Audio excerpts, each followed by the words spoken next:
What caused a teacher to have a complete breakdown? Woohoo, do I have a story for this one. A few years ago, I took a class in design theory. It was the pet project of the head of the college and taught the design principles behind everything from common household objects to room layouts to entire organizations. It was an absolutely brutal class, but uniquely informative. One day, towards the end of the semester, we went over the use of humor in design. The professor spent the entire class talking about how laughter and amusement can be used to engage an audience and change how people see a situation. The whole time he was laughing, cracking jokes, good ones too, and generally making sure the class had a good time. At the end of the lesson, he told us not to underestimate the power of laughter. After all, it was how he had gotten through the lecture that day. His father had died a couple of days prior. He broke down crying after he told us. It's probably the most impactful lecture I've ever attended. The teacher in question was bullied and disrespected every day. One day, an idiot threw a geometry compass and it stuck in the corkboard like a thrown knife right beside her while she was writing on the board. Instant meltdown. She was in tears, she left the class, and I never saw her again. I can't blame her. She probably thought her life was in danger at that point. Some schools and neighborhoods are very hard. The teacher learned that one student had cheated on a history essay. After getting this kid suspended for 2 days, repeat offender, she discovered that almost 2/3 of the class in that subject was cheating as well. I don't know what happened after that, but she literally broke down when she found out that my class knew about it. We were in a different subject, so we weren't part of that scandal. Grade 10 science class, we were taking turns using some kind of lung capacity measuring device. Breathe into a tube and a small plastic ball gets raised by the force of your breathing. Something gets measured somehow. I can't really remember the details aside from the plastic ball. Anyway, the teacher takes his turn, apparently trying to show off how hard he can breathe out. He somehow breaks the measuring device. The teacher goes into a rage after realizing he broke it, briefly tries to fix it, gives up, picks up a metal garbage can and throws it in anger, then storms out of the room and doesn't come back for 10 to 15 minutes, at which point he returns and acts like nothing happened. It was more bizarre and amusing than anything else. You have to wonder what had been happening in that man's life for the last week or so for that to be the straw that broke the camel's back. It's better than thinking about the other possibility, that this is just how this man reacted to every inconvenience. Next up, a tiny story that still made me shed a tear reading it. My math teacher in the 8th grade was extremely pregnant, and our exchange student from Brazil called her beautiful. She broke down in tears and admitted she didn't feel very pretty. She was a substitute teacher at an elementary school, and at some point a kid took it too far and threw a bottle at her. It was an empty plastic bottle, but still, poor teacher. My favorite science teacher in high school was slowly being forced out by the administration. One day in class, she stopped teaching and sat down in front of us and told us that she had just been diagnosed with MS and began sobbing. The entire class got up and gave her a long group hug. It's one of my most cherished memories from that chapter of my life. We made our English teacher cry, but we really didn't want to because we really liked her. She was about to switch to another school and she had some really important things to do. She needed to call someone, so she gave us a task to do and left the room for like 5 minutes. We were a horrible class, around 16 or 17 at the time, and mainly boys. We had breakfast together that day and stuff was still in the classroom. So the boys decided it was time to throw it around and hit the window with a stick of butter. While one boy tried to clean the window using a squeegee, someone else decided to throw out the trash. Another teacher came because she saw the trash flying out the window of the classroom, and in that moment she started yelling at us. The other teacher came back. She immediately started crying as she saw what was going on. I think she was angry and overwhelmed because she liked the school and didn't want to leave, but at this moment we were the little buttholes making the decision easier. But the next week she came into the class and had written a small poem for us about being too old to throw around trash and playing with butter. Physics teacher came into class late, walked past the podium and walked into the chalkboard, like he would have kept walking if it wasn't there. He then picked up one of those plastic pen things that you put chalk in, proceeded to try and write on the chalkboard even though the pen was empty of chalk, all the while mumbling incoherently. Found out later he had had a stroke and managed to drive himself to the university somehow. He didn't return to teaching that year, and as best as I recall, he ended up retiring due to health complications. He was in his 60s, and along with the stroke, he'd fallen and hit his head. Online searching shows he passed away about 8 years afterwards. My 8th grade Spanish teacher and the freshman baseball coach were having an affair. It eventually became public knowledge, and she had several breakdowns as her divorce played out over the course of my 8th grade year. I had the pleasure of joining the freshman baseball team the next year and experiencing his own share of breakdowns from his own divorce. Oh boy, I had a class in college for hand drafting construction documents. Basic stuff. I guess it was like 8th or 9th year the teacher had taught the class and hadn't really changed the curriculum. So at one point a project got assigned. I ended up being very, very sick at the time and had some extra time to work on it. Nothing hard, just tedious. The first day I came back, the teacher came in and just freaking unloaded on the class. Apparently, a student from a previous semester had given someone their project to copy, and that had gotten passed around. And that project had some noticeable error on it, so when everyone turned in their projects, the teacher quickly noticed that there were tons of copies. The school had a zero-tolerance policy on cheating, but I think at the time the department couldn't just drop something like 15 students, so they were all placed on academic probation for a year. My university physics professor got the call that his dog had died right before a test. Needless to say, we didn't have a test that day. There was this science teacher already on the verge of a breakdown. We called her Molecule. Someone wrote that on a leaf of one of the plants in class, and she started crying and pretty much had a breakdown. When people endure bullcrap for too long, they can completely fall apart over the seemingly smallest, silliest thing. One time in class, the emo girl was not having it. I don't even remember how it got started, but she ended up bickering with the teacher, and the emo girl called the teacher Thunder Chest. It was at this point that the emo girl was sent to the office, and the teacher had to take a seat at her desk in the back for a few minutes. My junior high biology teacher legitimately used to have weird flashbacks of when he fought at Vietnam.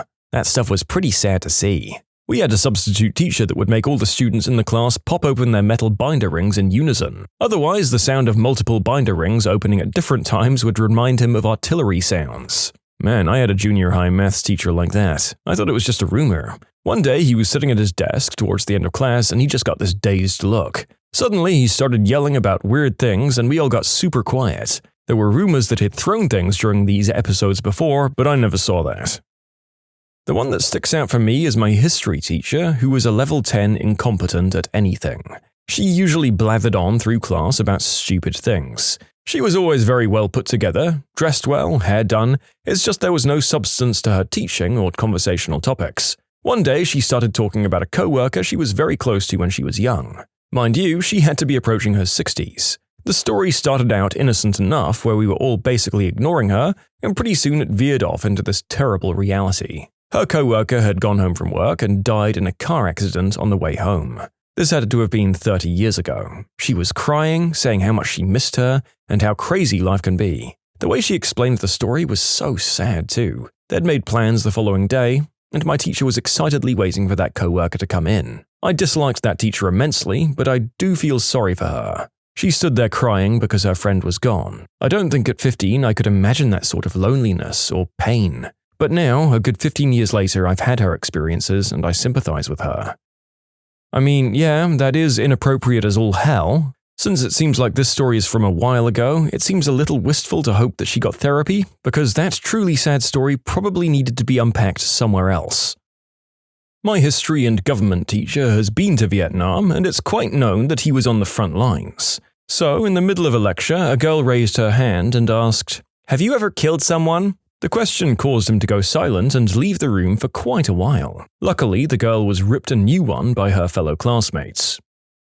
My best friend caused the school librarian to lose it because she thought she caught him cranking it in the non-fiction section. For clarification, the librarian accused my friend of tickling his pickle in said section of the school library. He's denied all allegations and refuses to answer any more questions on the matter. Not my teacher, but my younger sister's one at the time. The class was making fun of her recently losing a baby and her mum dying of cancer. Yes, children are cruel. Jesus Christ. My math professor in college was going through a divorce and they were fighting for custody of their 2 younger children. You can tell he was irritated because he wore his emotions on his sleeve. One day he came into class about 5 minutes late and he was physically shaking. He was violently crying and apologized to us and said the class was cancelled. He apparently lost the custody fight with his ex-wife. I had something similar. My math teacher, around 2006, was going through a divorce. We all got the impression it had thrown her deep into some sort of depression. She was absent a lot, and sometimes she just gave us a paper with math problems to solve while sitting lethargically at her desk. One time, she totally broke down in front of us. She just randomly told us that she saw one of those "Have you seen our cat?" flyers pinned to a tree and called the owners to ask how it is to own a cat. The owner felt ridiculed and allegedly shouted something, and she sobbed while repeating, "I just wanted to know how it is to have a cat." Man, I felt so bad for her. Some absolute moron said he'd pee on the teacher's grandpa's grave. Said grandpa had died 2 days earlier. He was showing us a diagram of a baby in the womb when it started off as an egg, and the diagram was spinning around, and we kept asking if the baby spins out for 9 months, and does it get dizzy? He headbutted a locker. You can submit your own stories to be featured here on the channel. The story submission link is in the description below, and if you want to listen to some vibey music in the background, check out easymode, also linked below, and subscribe. This one cool guy, let's call him Davy, tormented our English teacher for no reason. She was a very sweet and passionate lady about her job, but this guy was a DICK. He would write things on the board before class, really small in random spots like witch, pig, and just other random insults and swear words. The one day that he caused the breakdown was when he stole the remote for the wall-mounted TV. Her class was the time period that had the daily announcements, so the TV was heavily used. So she searched for the remote, couldn't find it, and had to stand on her tippy toes to control the TV from the button on the front. A little bit through the announcements, the TV turned off.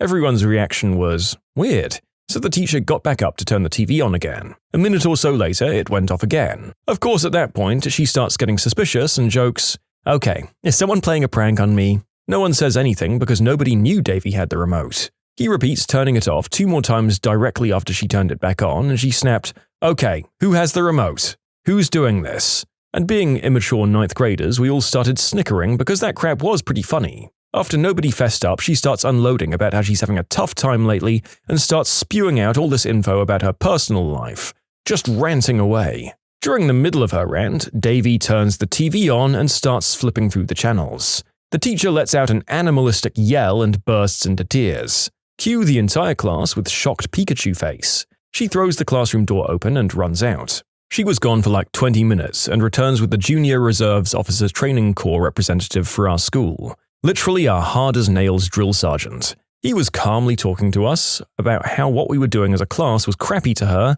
and the perp needs to step forward, and fricking Davy had the stones to turn the TV off and on. Dead silence. You could have heard dust falling on the ground, and everyone was like, "We're dead." At this point, someone who knew he took it quietly pointed at Davy. The drill instructor goes over to Davy and literally pulls him up out of his desk by his shirt collar and screams in his face, "Do you have the fricking remote?" Feet dangling off the ground, his whole arm was shaking as he took the remote out of his pocket and showed it. His butt was grass now. He was swiftly removed from the class by the drill instructor and the teacher, while we all sat there for the rest of the class, doing nothing until the bell rang. Most JROTC programs have 2 instructors, one senior, a retired officer, and the other one a junior, usually a retired NCO like your sergeant. Ours was a Chief Master Sergeant. Nice guy so long as you didn't tee him off. The guy was in his 50s and ran to school every day, couple of inches short of 7 feet, and he looked like he was carved out of wood. He didn't need to say anything. His presence just commanded respect. Only one time I saw him lose his crap was when a couple of stupid students outside the room kept being loud and mouthed off when he came and asked them to quiet down. He stormed up to their faces and basically goes drill instructor on their butts. He came back into class and everyone was dead silent, and without missing a beat he goes back to teaching like nothing had happened. Needless to say, the formerly popular hangout spot was no longer popular. Nothing like being screamed at by a military NCO to set you straight, hopefully. I do wonder where that falls in terms of the kids being able to report on excessive harshness at the hands of faculty, but then again, which administrator is going to mess with one of those guys? That's a whole other kettle of fish. I can provide a more positive breakdown from years ago. English teacher realized not 5 minutes into the discussion of a book that only a few people had done the assigned reading, and he put his book down on the table and went on a tirade about how you can't just go through life assuming that other people will pick up your slack, and that it's important to value your education and not just bullcrap your way through classes. I could tell he was disappointed in the class, and several students were embarrassed for not putting in a little bit of effort to read a fricking book. Two girls were chatting during math class while one did the other's hair. My math teacher couldn't take it, got a meter stick and slammed it on the one girl's desk, yelling, "No hairdressing!" We were all shocked. It was so odd. Joke's on him though, she became a hairdresser. We'll call him Mr. Jiggles. Of course, that's not his real name. It's not anybody's real name, but it's fitting enough as he was a rather large fella. A nice man all the same, just rotund. Now, I heard he was on angel dust, I heard he was infected by devils, I heard all manner of rumors, but from the mouth of Mr. Jiggles, none of that was true. So one day in the middle of class, he just stopped giving a lecture and somehow became stricken with the idea that he was Jesus. I'm not making this up. It does sound like bullcrap, even writing it, but I assure you that it happened. 1998 was the year, to be exact. He left the classroom and stood in the hallway waiting for class change, and then picked students to bless. He'd walk up, bless a student, and then walk away, all the while preaching loudly that he was the coming of Christ. I'm not sure if it was the second coming in his mind. Who knows? Maybe it was the first. That was unclear. But one of the students wasn't receptive to his blessing and swatted at his hand. Mistake. Mr. Jiggles grabbed him by the throat and dragged him down the hallway, promising to personally carry him into hell. He actually just carried him into a biology teacher's classroom. That teacher tried to talk him down, but it wasn't working. The police and emergency medical services arrived quickly, and no one was hurt. Now, I think everyone just assumed Mr. Jiggles was fired, but the next year he was back. Everyone had a version of the story and a theory for why it happened. Some say his wife was cheating on him, others said it was some substance-induced psychosis. But one day at lunch we were talking about something unrelated and I just asked him point blank what had happened. And the answer? He was on some kind of psych meds, he had run out and forgot to refill them before hitting empty. His pharmacy was out of that particular medicine, told him it would be 5 days before they got it in, and he thought he'd be fine for that 5 days. Well, he was mistaken. September 11th, 2003. I was a senior in high school. Although on the East Coast, we weren't close to New York. And to my knowledge, the teacher had no connections with anyone from New York. We were in the first period and we'd had a moment of silence and remembrance at the time the first plane hit the tower. I think it was a Channel 1 thing. The teacher broke down. She was panting, pulling her hair, and began mumbling to herself. The mumbling became louder and she started to pace. Finally, she walked over to a coffee pot that was in the room, picked up a large Ziploc bag of ground coffee while screaming, "Man, I wish this was smack. I need it right now." She then fell against the wall and slid down. We let her go on for a minute or two before a few of my friends and I went over and helped her up and walked her to the front office. We got the best long-term substitute after that, a true influence I'd only seen a few times in all of my schooling. Ooh, I feel legitimately bad about causing this one. Junior year of high school, my literature teacher was from Wisconsin and had a very thick Midwestern accent. This was in the South, so a number of her intonations were very noticeable. In particular, words with an AG syllable stuck out. Like bag would be pronounced like a mixture of bay and egg. Bag. She was reading a passage from Beowulf to the class one day, and to paraphrase the modern English translation, came across the following sentence. So Beowulf killed the dragon with the dagger. It was too many Midwestern syllables too close together for my friend and I to handle it tactfully in our 16-year-old mindset, and involuntarily we laughed. Upon attempting to cover it up, it probably sounded more like a snicker and she did not take it well. I wish I could say she scolded us, but it was so much worse than that. She shut the book, looked at the floor and straight up cried for what must have been 45 seconds. But it felt like 45 minutes, I can tell you. Dejected, breathless sobs. Once she had recovered from this, she picked it back up from where she'd left off like it hadn't happened. Even though generally speaking I really disliked that teacher, it sucked knowing that our immature reaction caused her to feel ridiculed. We didn't have malicious intent, but the result was the same, and we of course apologized to her privately after the fact. Yeah, I think it's a mark of hope for a kid if they feel guilt for actually making people cry instead of doubling down and laughing at them more. Not great, not terrible. Hopefully they learn to do better. I wrote a paper about a difficult life experience I'd had growing up, and it made my teacher sob. I just wrote about my sister on the day she passed away and how I felt a few months after that. When my mum came in for a talk about my grades, they talked about loss and cried for a while together. I can tell you I felt very awkward in my classroom after that. A couple of students were arguing across the classroom. One of them thought he'd be clever and tell the other one to go use a noose. The teacher ran out of the room crying and came back in 5 minutes later screaming at him that her dad had self-deleted that way and called him a horrible boy, and she frickin' quit. Like that week. Everyone gave him the verbal kickdown of a lifetime after that class. Perhaps a bit far, but I think somewhat deserved. My IT teacher spent 15 minutes trying to figure out how to turn the volume up for a video. An IT teacher, mind you. Someone who teaches in technology, not knowing how to turn the volume up. When she finally figured it out, the whole class applauded and she broke down and left the room. Admittedly, this makes us look bad, but she was an awful teacher who clearly had no clue about anything in the subject. We didn't like her, so we let her figure it out herself. My God, that poor woman. It was probably some administrator who decided, well, we need an IT teacher and everyone here is old as dirt. Stacy, you graduated 2 years ago, so you're the most qualified with technology. Stacy was probably like, no, I don't know anything about computers. I'm a Spanish major. I can't teach IT. What? Nonsense. You fixed the printer the other day and you got rid of that virus on my phone. The class is yours. No. I just put more paper in the printer and your phone didn't have a virus. It was a Facebook ad that said you had a virus. I don't care. You're teaching the class. Congratulations. When is it smart to pretend to be stupid? There was this Chinese restaurant near where I live. Years and years ago, a guy came in and handed the greeter a note that said, I have a weapon, give me your money. The woman examined the note and then handed it back to the man, shaking her head. You want food? What do you want to eat? The man began to quietly explain that he had a piece. Gum? What gum? We don't sell gum. You want chicken? While she was busy with this guy, one of the chefs in the back caught on to what was going on and called the cops. Of course, the greaser spoke perfect English.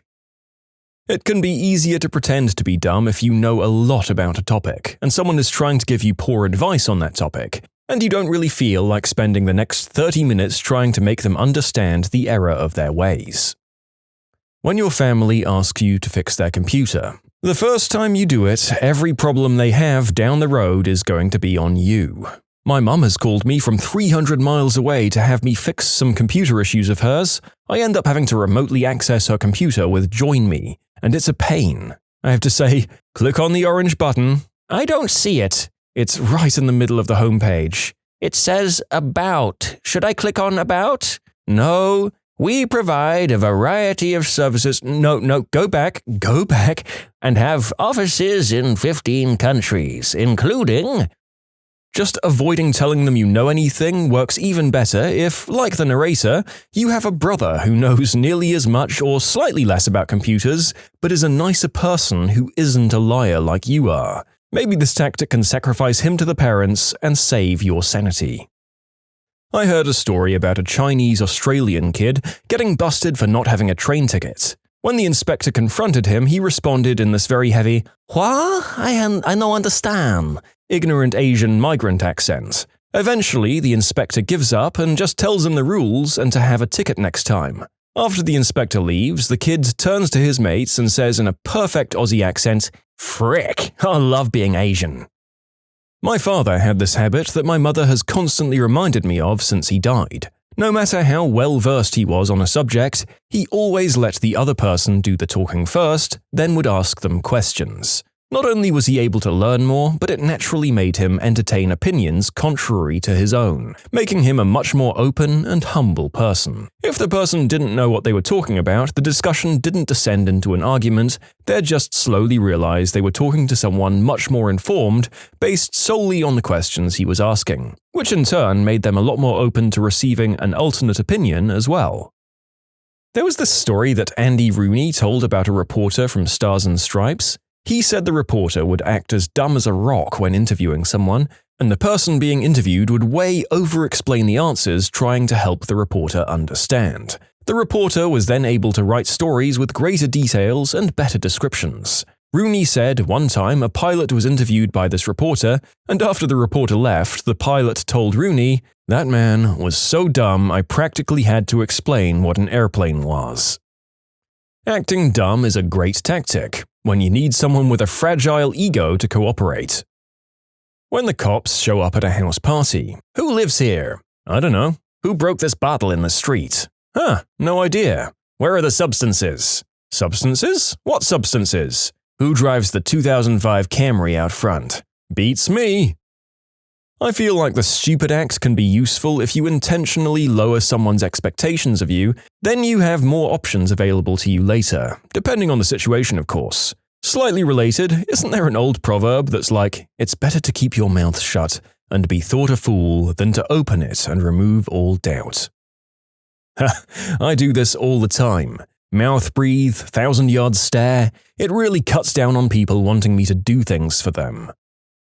In many negotiations, the ignorant person will come out ahead. Stupid questions take time and can wear an adversary down. I've asked a car salesman, "How much do I save if I take out the sunroof because I don't want it?" Of course, he thought I was an idiot, but the next thing you know, the value of the sunroof is being deducted from the price. On a larger scale, the Russians have historically used this tactic when negotiating things like treaties. They've often pulled the language card. Their interpreters are not understanding what you're saying, and they need every line explained over and over. Stupidity wears people down, and they'll give you what you want just to get rid of you. When I was in college, I got a job at Sam's, and they told me I was in electronics because I knew computers. Later, my manager chewed me out for not zoning everywhere on my side of the store. Pretty soon, I lost all of my computer knowledge and became a drooling idiot that just put boxes on shelves. If you get a job in retail, any extra skill you have is just a liability without extra compensation, and you'll get used for it. If you're developing a relationship with someone and they start talking about a subject you're well-versed in, just let them explain it, ask questions, and it'll naturally make your relationship progress. When you play with kids, you should let them show you things that you never knew before. I have a teacher who tells the story of his green herb-using friend from high school. He went to the same school I'm at now, which is a private Catholic school. They take substances pretty seriously and they expel students over them. So this buddy of mine, let's call him John, had started selling green herb, and the administration caught on. The dean of students at the time checked this guy's locker and found a ton of Mary J in it. He was called in the next day and told, "I know you have that stuff in your locker because I already checked. Just tell me the names of who you sold it to and I'll lighten the punishment." Well, he tells the dean a list of 3 or 4 guys that were all caught already and waiting outside. He says that's the list as he remembers it. It's not, he sold it to a lot of people. The dean sends him on his way and deals with the rest of the kids. Later that day, this one guy I know is called in because him and the dealer are friends. This guy is in a National Honors Society and works on the newspaper, 4.0 GPA, overall a good kid. The dean thought that he wouldn't lie and would rat out everyone who bought. The dean was wrong.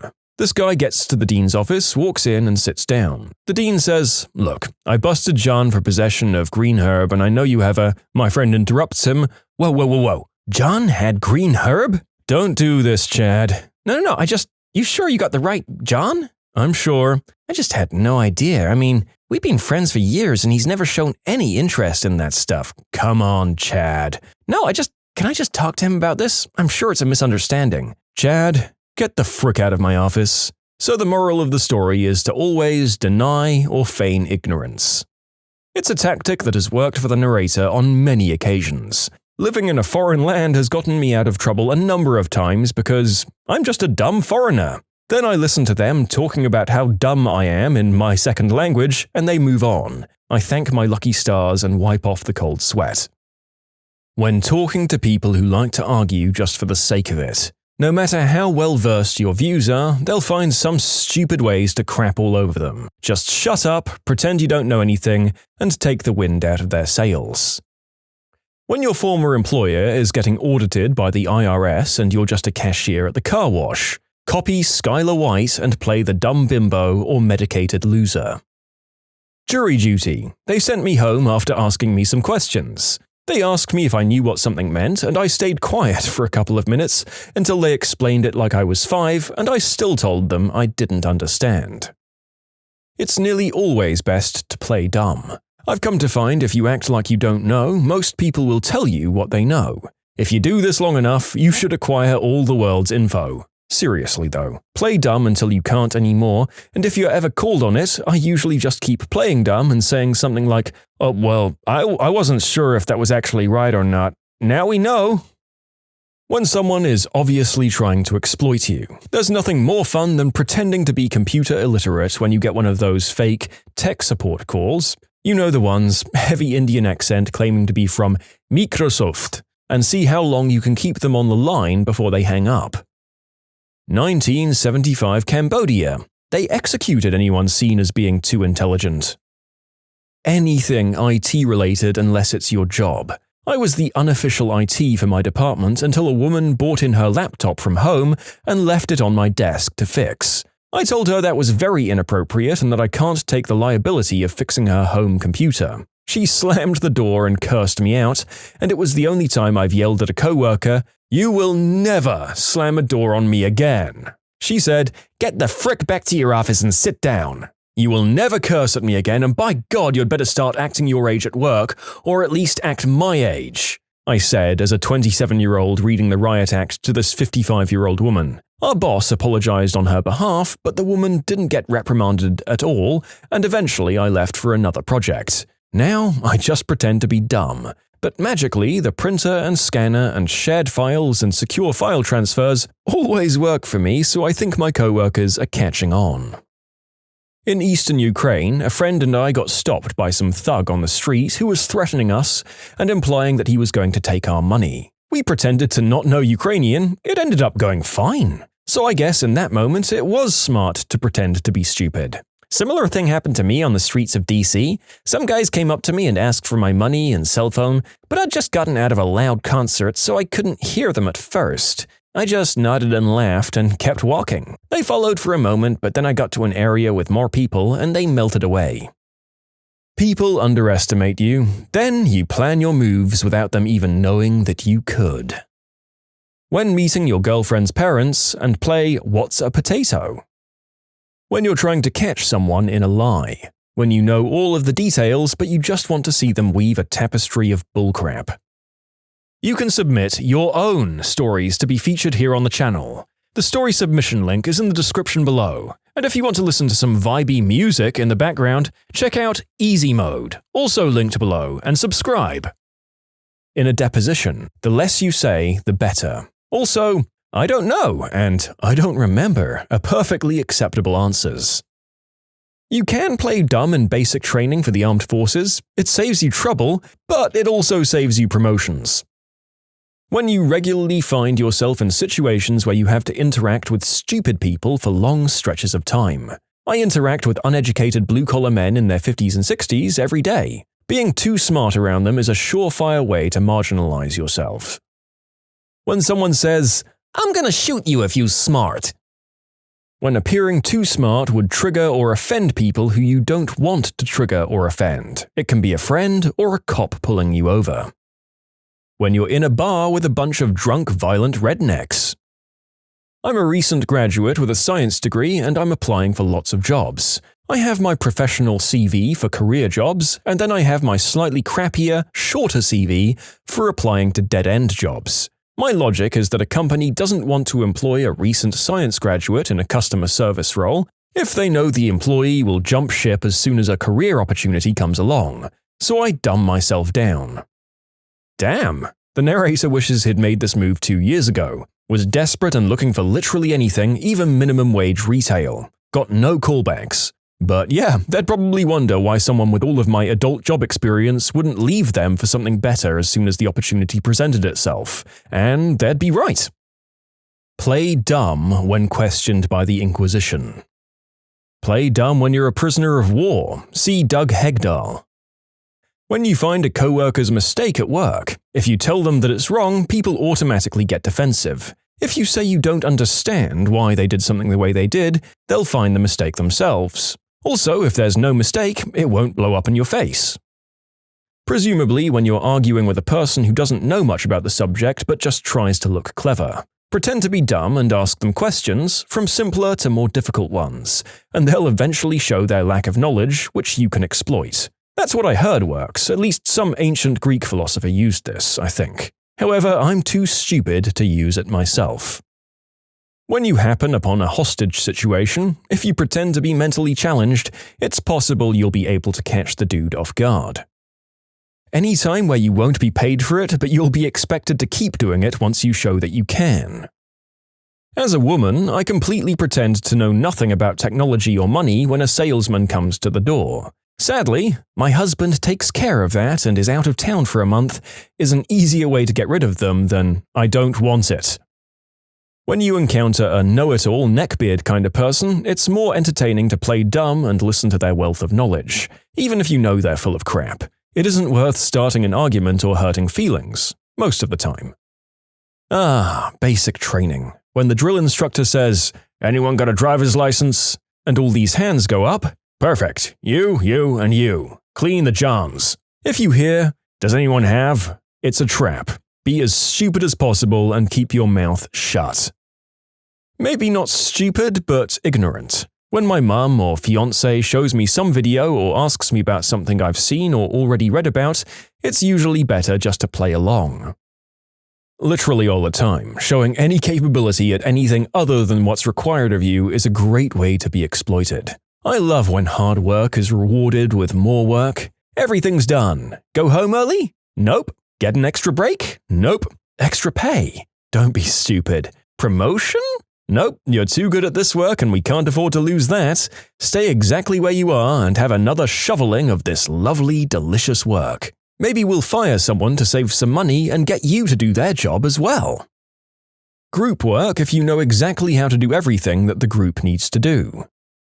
When starting a new job, it varies from job to job, but generally speaking, it takes time to learn the ropes. As soon as you act like you know what's going on, people will stop helping you and begin to expect more of you. When I was younger, my tendency was to dive in headfirst with a gung-ho attitude.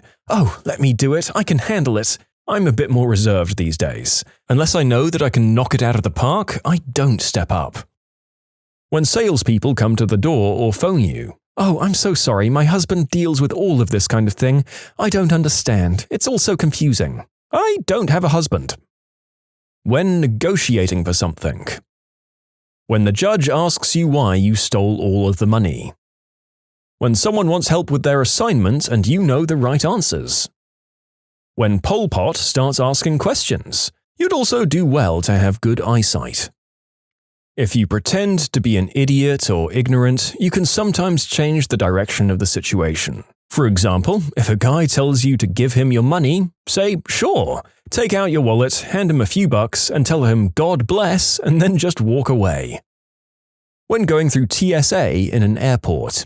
I'm autistic, though obviously high-functioning enough to be on the internet and to fly in an aircraft by myself, but airports in general make the autism a lot worse, and render me non-verbal, so I have to type everything on a phone and show it to people. I can't begin to tell you how many times I've just been waved through the TSA line without anything, and then given a direct ride to my gate or something like that. I guess it's not completely pretending because it is true to a point, but typing out, "I have autism, please be patient" on a phone and sticking it in a TSA agent's face seems to translate to, "I'm mentally challenged and no possible threat. Let me pass without any security measures."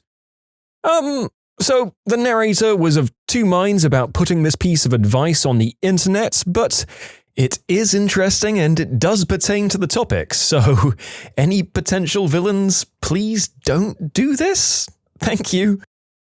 When you're a woman and a guy likes you and is going to buy you something. All the time, to be honest.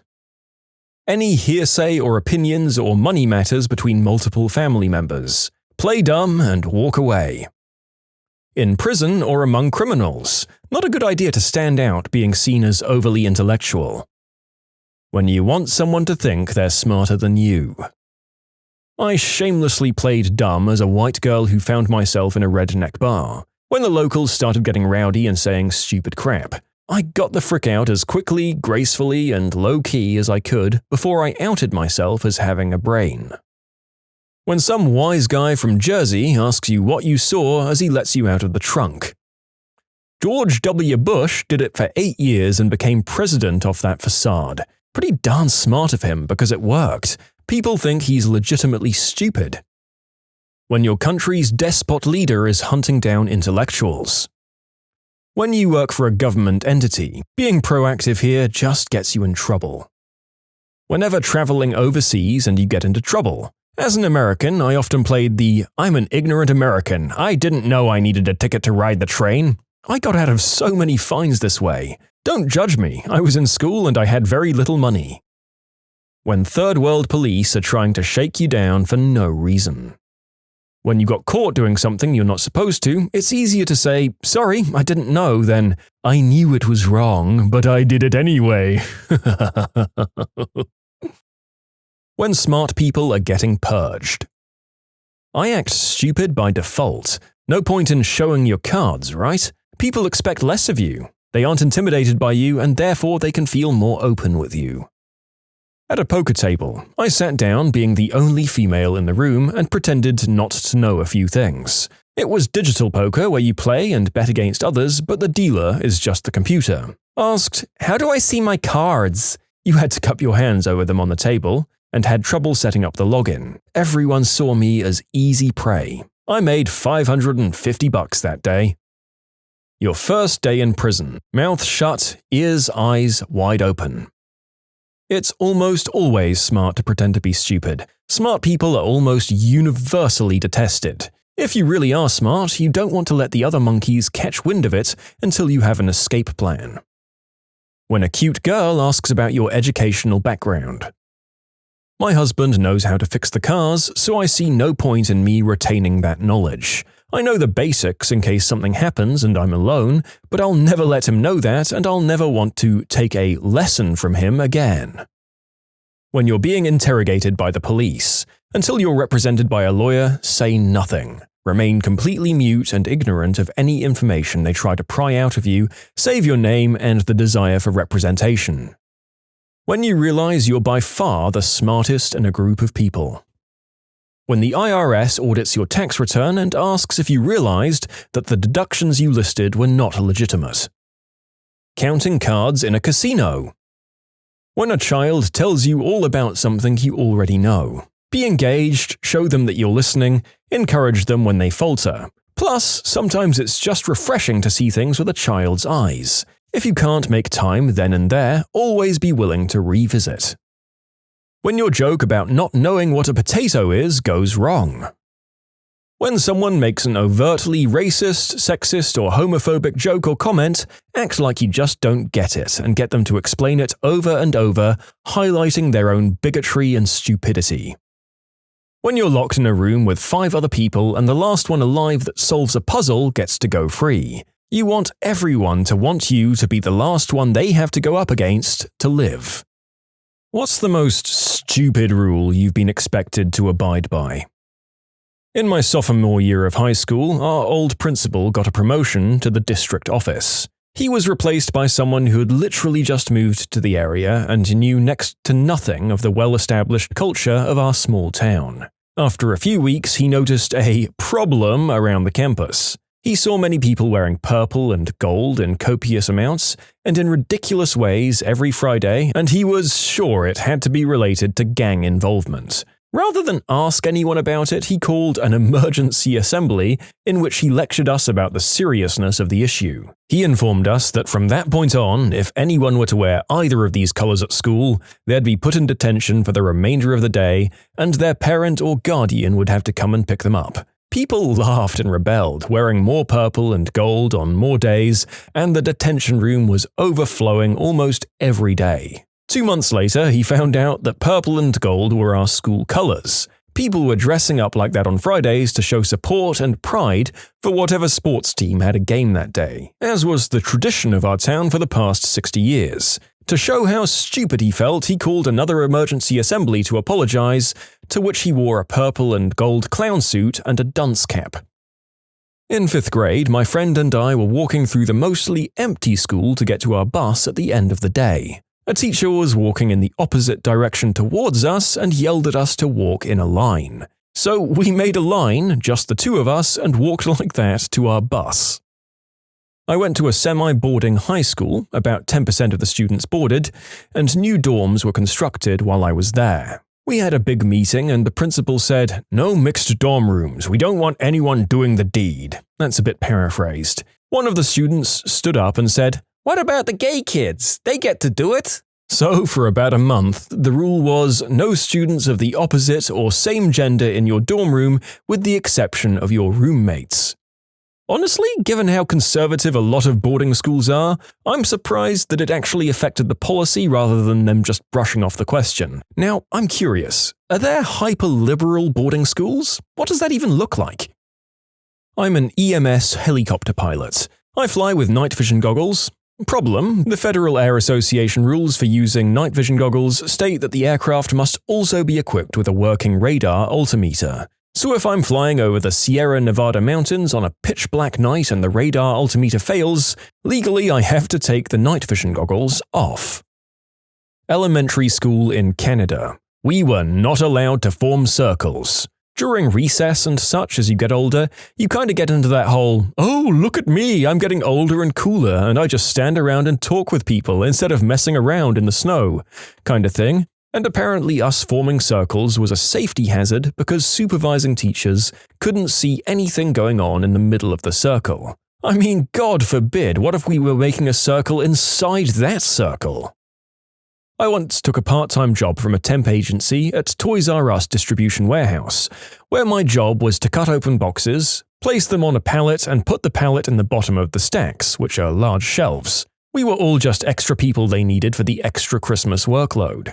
I met all kinds of interesting people, including an elderly husband and wife who were farmers trying to make ends meet. Well, anyways, the one person in charge of us was an absolute C-word. She was a permanent Toys R Us employee. We were treated like crap. Oftentimes, we didn't have any boxes to cut open and were made to stand still at our tables. Large but low tables with 4 people to stand around. When standing here, we had to do nothing. If we moved around, or heaven forbid if we sat down on the table, we were screamed at. I guess they thought if we were going to be paid for doing nothing that we should suffer for it, like standing in one spot for up to 4 hours straight, which would absolutely kill my back. I've run into a lot of jobs where the rules seem to be just made to punish employees, oftentimes because of what some bad employee did in the past, and now all future employees have to pay for it. I worked at a Toys R Us store for Christmas as extra help, stacking the empty shelves overnight. We had a rule that if there was nothing to do, you'd go to the warehouse in the back and drive around like a maniac in those little electric toy cars. I don't think this was official policy, though. At a previous job, I was instructed not to keep any document or email for longer than 6 months, and that my computer would be audited to ensure compliance. This included program source code. I was a programmer. Giving up my nail clippers at airport security. I fly the planes. I assume that it's preventing the highly plausible scenario in which, mid-flight with autopilot enabled, Pilot Paul nips off to the bathroom to do a quick spot of nail clipping. Meanwhile, an awful hijacker who's had the audacity to not check the "I am a hijacker" box on the security sheet sees this pedicure about to take place. As Pilot Paul is about to enter the bathroom and is at his most vulnerable, the terrorist leaps from his seat and wrestles Pilot Paul to the ground, stealing the nail clippers from him. Pilot Paul struggles valiantly to try and reclaim the nail clippers, but, as is taught in all good self-defense schools, when your opponent is armed, it's best to simply run away. Pilot Paul is fatally clipped in the jugular and dies a heroic death on the airplane floor. The hijacker fights his way up to the cockpit and swiftly unlocks the door with the pointy bit used to get dirt from the right corner of the nail there. He overpowers the co-pilot easily with the unfoldable nail file and switches the seatbelt light on. The passengers and crew take their seats and belt up. The hijacker is now in total control. I'm a system admin for a company that had a proposal to do some work for a large bank. They told us we needed to comply with their security procedures for data storage and mentioned the name of the document in an email. When we asked for a copy of the document so we could make sure we were compliant, we were told that we couldn't see it as it was an internal bank document and not allowed to be transmitted outside their network. In short, was told to comply with the security document we weren't allowed to see. I worked at Pizza Hut for a while. We got an order for 5 pepperoni pizzas. So I laid out 5 discs of dough, stretched them all, and then sauced them all. You know, the most efficient way to do it. The manager came over and said I was doing it wrong, that I had to make each pizza start to finish, place it in the oven, and then make the next one. I told him he was an idiot and kept doing it the efficient way. The general manager came in later and totally had my back. Christ, that's a pathetic victory. I have a similar Papa John's story. I had a manager who'd flip his crap if you lined up open boxes on the cutting table in preparation to put the pizzas in them as they were coming out of the oven. Long story short, one day we were slammed and he was chilling in his office, which had a window that could see the pizza cutting table. He was doing nothing, as usual, so I lined up about 4 to 5 boxes and he came flying out of the office and berating me. We exchange words and both end up in the owner's office where we explain our story and I'm visibly upset. I don't take getting yelled at by authority too well. The owner looks him dead square in the eye and says, "If she quits, you're fired." The manager left me the heck alone and let me do my job after that.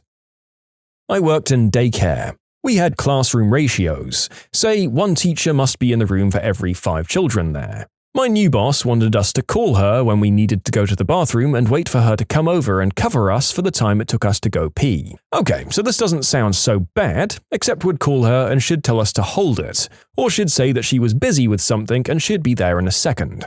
Then a half hour later, when we were slinking down the hall to the bathroom, she'd yell at us for being in the hall. She also wrote me up for being too loud. In daycare, I was singing songs to infants during circle time, and they were all sitting quietly and clapping. She was crazy. Didn't happen to me personally, but my sister is severely mentally and physically handicapped, wheelchair-bound and frequently has health issues or doctor's appointments, which inevitably lead to many missed classes. Despite this, we've gotten countless phone calls and messages on the machine informing us that my sister has earned an in-school suspension for her missed classes. Seems like a great way to get your school sued, or at least in the newspaper, and not for any good reason.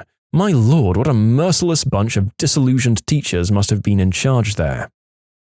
I wasn't allowed to watch PG-13 or higher movies, or the book, comic, game equivalents until I moved out of my parents' house at age 19. Additionally, I wasn't allowed to have my computer in my room. Not entirely unreasonable. The weird thing about that is that it kept being true after I got married and was just visiting them. If you think that's bad, I have a friend who, at 19, his parents would make him hook up a box to their TV if they want to watch anything over a G rating. This box would monitor the closed captioning, and if it saw a bad word, and we're talking mild language here, such as the common word for doing the deed, it would mute the TV show and show the closed captioning on the screen, but it would replace the bad word. I watched a movie over there once, and only once.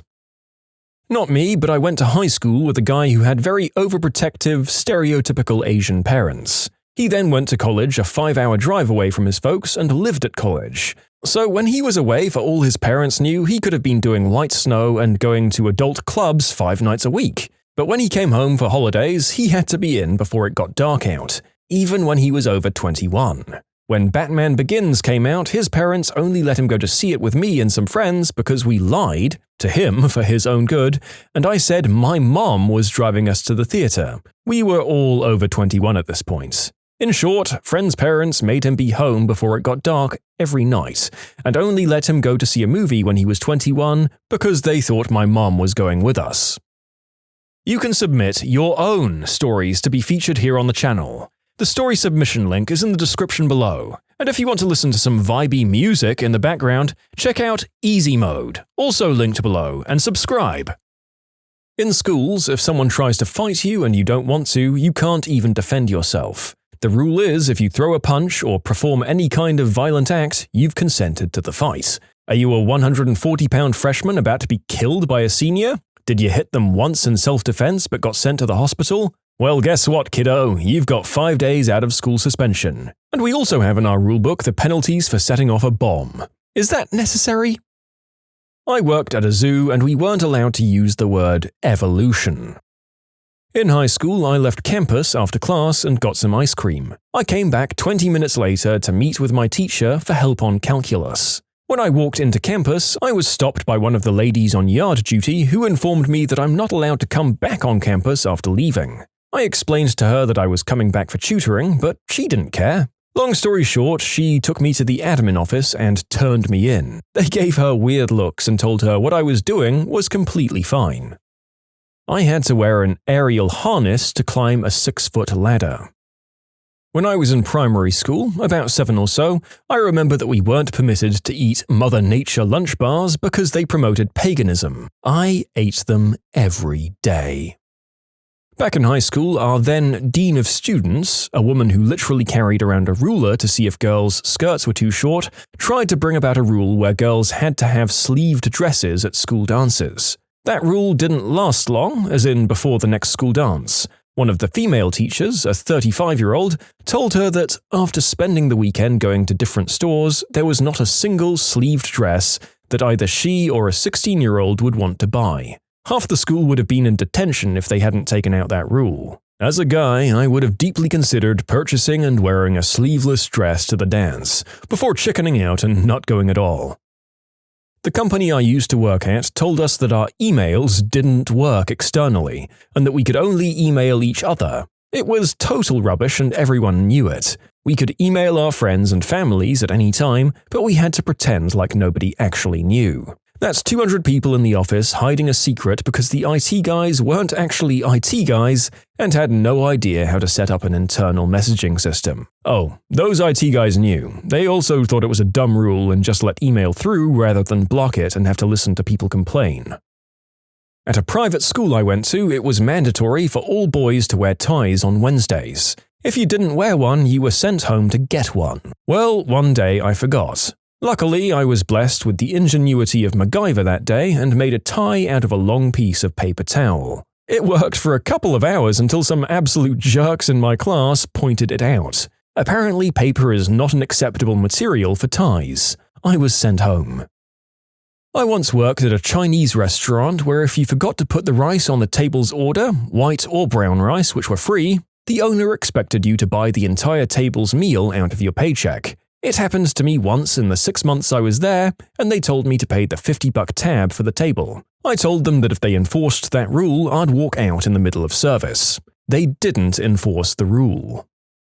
In my elementary school, a few times a week, they'd take the brightest students and put them in a class 1 or 2 grade levels higher to help teach maturity. I was finished with my work. Grade 4, I was put into a grade 6 class, and I didn't have anything to do, so I started doing the other class work. After I finished, I went to the teacher and asked if I'd done it correctly and proceeded to be chastised for the next 30 minutes. Apparently, there's some taboo on challenging yourself. When I was in high school, there was a rule that students were not allowed to grow facial hair of any form. If a student tried to grow facial hair or just plain didn't have time to shave before getting to class, which started at 7 a.m., he was sent to the disciplinary office, scolded by the vice principal, and forced to shave with a single-bladed disposable razor and no shaving cream. Multiple of my friends faced this punishment. I asked several teachers why this rule was in effect, and most of them simply stated that they didn't know. I got one answer out of the dozen teachers I asked, and that was, "It's so that the students don't look like they're older and get mistaken for faculty. This would allow them to roam the halls and not get sent back to class." To which I could only respond with, "Why don't you just learn what your co-workers look like?" The football coach was not happy with me after that. Now, to be fair to the coach, I've also had jobs where I've hated everyone I've worked with, and didn't want to do anything more with any of them than was absolutely necessary. But in defense of the author, who's mistaking a teen for faculty? I was homeschooled through high school, and when I was applying to schools, I had this conversation with the local college's admission folks. They said, "Okay, and we'll need a copy of your high school transcript." I don't have one, I was homeschooled. "Okay, well, we'll still need a transcript." "Right, but I don't actually have one." "Well, we need a transcript to let you in, so you'll have to send us one. You do realize that no such thing actually exists, so I'm going to have to make something up." "That's fine." Not mine, but at my friend's work. Not allowed to download Firefox because it's not secure. The main browser was Internet Explorer 6. To show school support when the school song was played, students would link arms and sway side to side. We got a new principal who immediately banned swaying due to its, quote, suggestive nature. Any student caught swaying will be suspended. And we were. This was 1972. He was fired in 1973. In 2002, my oldest child had this weird substitute teacher in one of her high school classes. She commented about strange rules and his bad attitude. When she said his name, all I could do was laugh. It was my old principal. We weren't allowed to talk at lunch in the cafeteria, grades 6 through 8. Years 7 through 11 in the academy I go to, we have to wear these thick black blazers year-round and you're not allowed to take them off for any reason except science experiments and art. In 2009, there was a mini heatwave and we still weren't allowed to take off our blazers. Many detentions were given that week for taking off the blazers so we wouldn't get too hot. Oh boy, I sympathize. My last job required me to wear slacks, a thick cotton dress shirt, company provided, and a tie. You had to wear this every shift, even if it was 100 degrees outside and you were unloading the truck. Even sweating your butt off in the heat wasn't nearly as bad as getting drenched unloading trucks in the rain. Uniforms are supposed to make everyone look neat and tidy. No one looks neat and tidy dripping wet from sweat or drenched in rain. People who swear by dress codes should be forced to sit in a sauna wearing all that heavy clothing. A friend of mine said he had to deal with crap like this until one day when a coworker keeled over from heat exhaustion and turned around and sued the place for endangering his life. After that, if the news said it was going to be really hot out, they could dress down for the day. Sad that it took that for them to change, though. No Linux in high school because it was classified as a hacking tool. I went to a Catholic school from 1st grade to 8th grade, so you can just imagine how many absolutely ridiculous rules we had to follow. But I think the worst was when we got a male principal and he made a rule that we were no longer allowed to wear shorts under our skirts. At the time, I was only upset about it because it made no sense to me, since no one could even see the shorts. But once I got older, I realized just how sick it was. You know, I think I'd have told my kids to wear the shorts, and to call me and tell me every time someone reported one of them for wearing the shorts.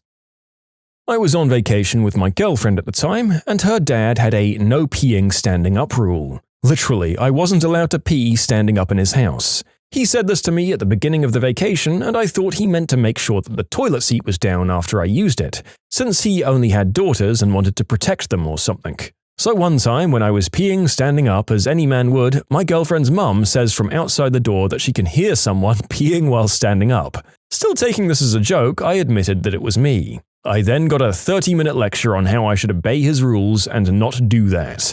Still one of my biggest what the frick moments in a relationship. I was never given the true reason for this rule. He said something about protecting his daughters, maybe not wanting to hear a man peeing or something. I wasn't really paying attention during his lecture, so most of it went over my head. I listened to him lecture me because he was a military man, my girlfriend's parents, and already hated everything I did, and I didn't want to cause any more problems. Don't smoke green herb, the federal government. It's okay, you can smoke here, California. At my high school, when someone was late, they'd just have the teacher mark tardy on their computer. Most students were never more than a minute late. They just couldn't get to class fast enough and would walk in 30 seconds late or so. Our principal had the brilliant idea of instead having a tardy table all the way across the school where students would go, line up, and register as being tardy. If you were late at the class, the teacher would send you to the tardy table instead of just marking you late themselves. Instead of having a teacher mark the 1 or 2 people who showed up tardy to their class, you had late students from all classes lining up to register as tardy with only one person to process them at said table. The result was students ending up 15 to 30 minutes late to class because they were waiting in line to register. Parents weren't pleased, but the principal insisted that it would reduce the number of students who were late overall. I'm not sure if they kept it or not. The tardy table was started just a few months before I quit school. Public schools always have the dumbest rules, though. If you make the shape of a pistol with your index finger and thumb, it's 0 tolerance. You bully the gay kid and it's meh, whatever. My high school's cafeteria was way too small to legally hold all of the students for fire code reasons. For this reason, I'd eat lunch in the band room. My senior year, they cracked down on this. The principal called an assembly and announced that all students would be required to spend the lunch period in the cafeteria. At this point, I stood up and said, "Do you realize that that would require exceeding the legal capacity of the cafeteria, breaking the law, and putting student safety at risk?" The principal responded with, "Well, sometimes you have to make do with what you have." What's life like as a teen parent? I'm 35 and have a 16 and 14-year-old. They're pretty good kids overall. I mean, they're rotten teenagers, but that's to be expected. It's pretty cool that I can still do stuff with them and not seem so out of place. We are, however, the youngest parents at our school, which is kind of odd for both us and the kids sometimes. So my mum had me when she was 18. I'm now 18 and she's 36. She looks like she hasn't aged in 10 years and everyone thinks we're sisters. My dad, on the other hand, looks like he could either be my dad or, when we go out drinking, possibly my sugar daddy. We go to bars sometimes and I never get carded. I find it very easy to empathize with the things my kid is going through because high school wasn't that long ago for me, and I can remember very clearly what it was like. Also, having seen me struggle through my 20s as a young mum has definitely set her on a different path. She's a women's shelter volunteer, an honor roll student, and has plans to go into law enforcement. My mum is 35 and I'm 19. She's definitely more in the know than my friends' parents when it comes to pop culture, and sometimes I feel like she's more wild than I am because she never had a chance to get it out of her system when she was my age. Based on what she's told me, having a child saved her future, and we're really close. Move ahead a generation. When I graduated high school, my parents were in their early to mid-30s. My dad was 16 when I was born. To me, a stupid 17-year-old, I thought my parents were old people. I was 34 when my first child was born. I can't wrap my head around that stuff. It's definitely fun to go somewhere with your kid once they've grown up and watch as our weird society thinks you're a couple. I know a very attractive young woman in her early 20s. I mean, she's so pretty that she turns heads wherever she goes. She's even done some modeling work. Anyway, she's told me that whenever she's out in public with her dad, they get dirty looks from middle-aged women who think that she's her dad's trophy girlfriend and not his daughter. The middle-aged men, on the other hand, will sometimes nod in approval and give him a thumbs up. And both points of that last commenter make me sad for two different reasons. Be less judgmental, middle-aged ladies, and be less gross, middle-aged men. Today is actually my daughter's 20th birthday. I'm 38. It's weird for people like us because we didn't have the same life most people did. Like, from the time I was 18 years old, I had the responsibility of someone else's life. Most of my friends were out partying and being selfish, in a good way, to clarify, and living their own life, and mine was focused on providing a good life for my daughter. I knew I didn't want any more kids, and now she's an adult, it's great. I got to experience the stuff that goes along with being a parent, but I'm 38 and the hard work is done. I have lots of friends just now starting to have kids. Screw that. As others noted, it was always weird being in between. Among my peers, I was always ahead because I was already a parent going to softball games on Sunday morning instead of nursing a hangover. Okay, sometimes it was both. But all the other parents were way older than me. Walking into my first parent-teacher conferences, I felt like I was going to get into trouble. Also, it leads to some weird situations. I used to go geocaching with her on the weekends, and I can remember some old lady grilling me because I was a 24-year-old guy walking out into the woods with a 6-year-old girl. And of course nobody thinks, oh, you're her dad. I also had to bust up a house party that she threw in her mum's foreclosed house when she was about 17. I walked in and looked around for her, and nobody had the sense to realize that I was a parent. It wasn't until I started screaming, "Everyone, get the frick out of here before the cops get in," that they realized that I wasn't there to chill. Though I have to admit, I was pretty proud. They'd blacked out all the windows so no light was coming outside, and they had a full-on DJ with a sound stack. 17-year-old me would have loved that party. I married into a pre-made family that made me a grandfather at the age of 39.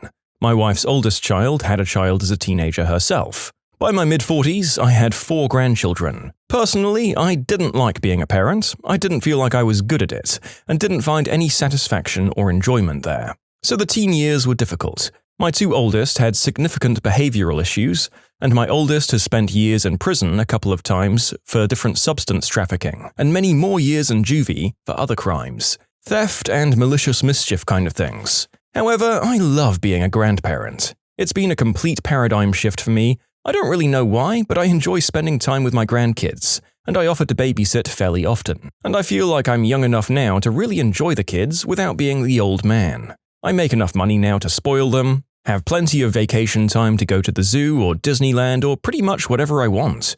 My relationship with my 2 younger kids has significantly improved, but the oldest is still in prison and completely unwilling to take responsibility for his actions and the danger that he presents to his children, so that relationship is still strained. I'm 37 with a 16 and 14-year-old and a 9-year-old too. It's awesome being my age with teenagers. I have tons of energy compared to some of my older counterparts. When I coach my kids' youth volleyball, basketball, or soccer teams, I can still get on the field and play with them. I absolutely love schooling teenagers. Teachers are usually friendlier to us because they see us as similarly aged. I feel for my friends that are now dealing with their ticking biological clock and fretting about marriage and babies. The biggest negative has been trying to find and develop worthwhile friendships. Most parents tend to create friendships of convenience that center around the age of their kids. Thus, we often feel left out because we're still pretty young and active, and we don't fit the mold of the typical parents of a 16-year-old. While we didn't initially plan to be parents as teenagers, I don't regret it at all. Also, I look forward to 7 years from now when my kids will be out of high school and we'll be 44-year-old empty nesters.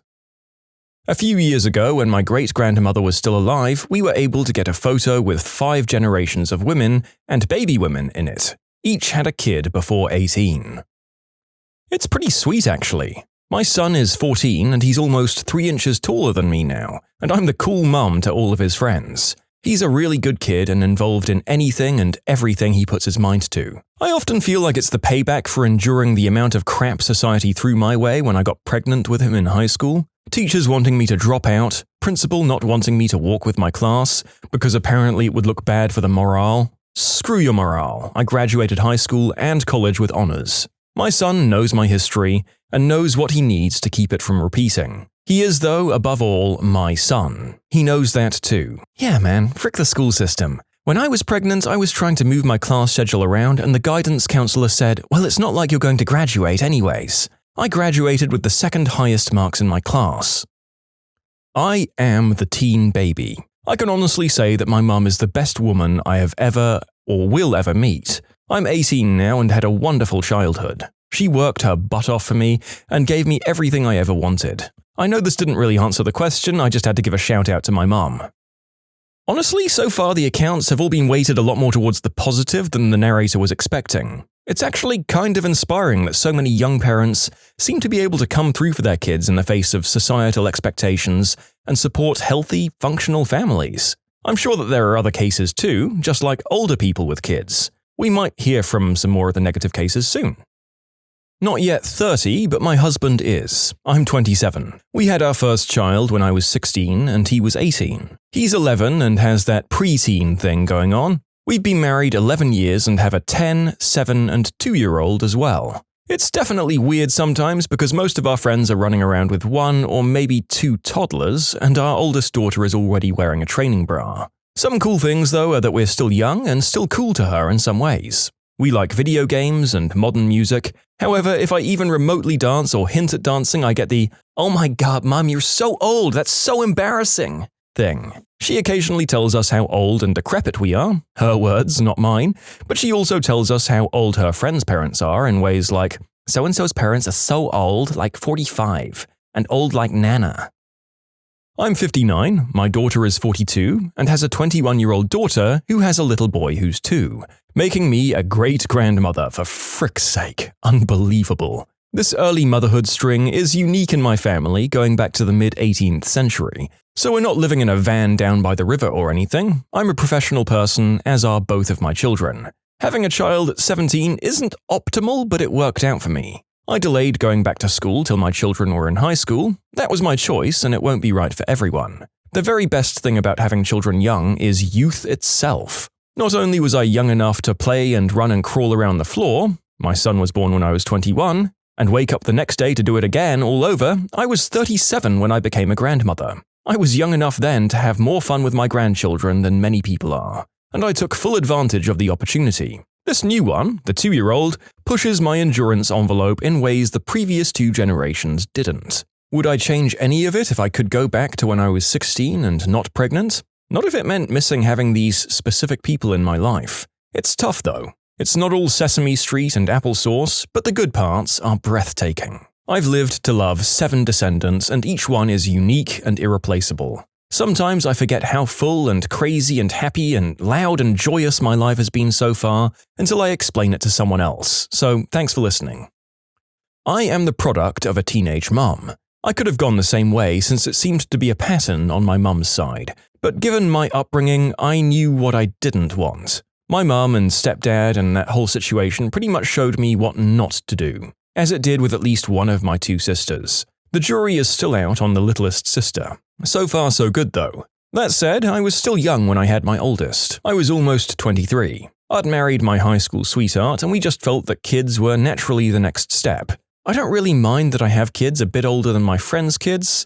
My oldest will be 13 this year, and it's killing me a little each day that goes by closer to his birthday. I'll turn 36 shortly after. I'm happy for him to be more and more independent, but I'm still saddened that he'll officially be a teenager this year. You can submit your own stories to be featured here on the channel. The story submission link is in the description below, and if you want to listen to some vibey music in the background, check out easymode, also linked below, and subscribe. I was 19, my wife was 18. Kids are now 25 and 21. My son just graduated Navy Nuclear Power School, regarded as one of the most difficult curriculums in the world, and my daughter is married and not having kids. So, sitting at 44 and 42, we're empty nesters, less of our two crazy Frenchies. Life is good, man. I've known someone like this, and one of their friends tried for a mother-daughter ménage à trois. It didn't work. While I'm sure this scenario is in plenty of adult videos, I highly doubt the actors are actually mother and daughter. So it sounds like your friend is just kind of a prevert. I got pregnant at 19 and gave birth 2 months after I turned 20. I'm 29 with a 9-year-old now. I'm the youngest mum at my kiddos' school, but it's only because it's at a beach city and it's quite pricey to live here. I'm sure if I went inland, I would meet younger parents. It's pretty awesome that when I'm 38 I'll be done raising kids, provided I don't have any more. It's nice to have a 9-year-old because I wake up most mornings with a cup of coffee that she brewed and put honey and milk in for me. We get our nails done together and she's like a little best friend. She's ridiculously well behaved and I'm just so happy that I refused to have an operation to get rid of her like at least 5 people suggested and 2 offered to pay for. Her dad owes just under 60 grand in support. He was 19 too, and he handled it badly. Anyway, it's awesome having a preteen at 29 because she's like my little buddy and she lights up my life.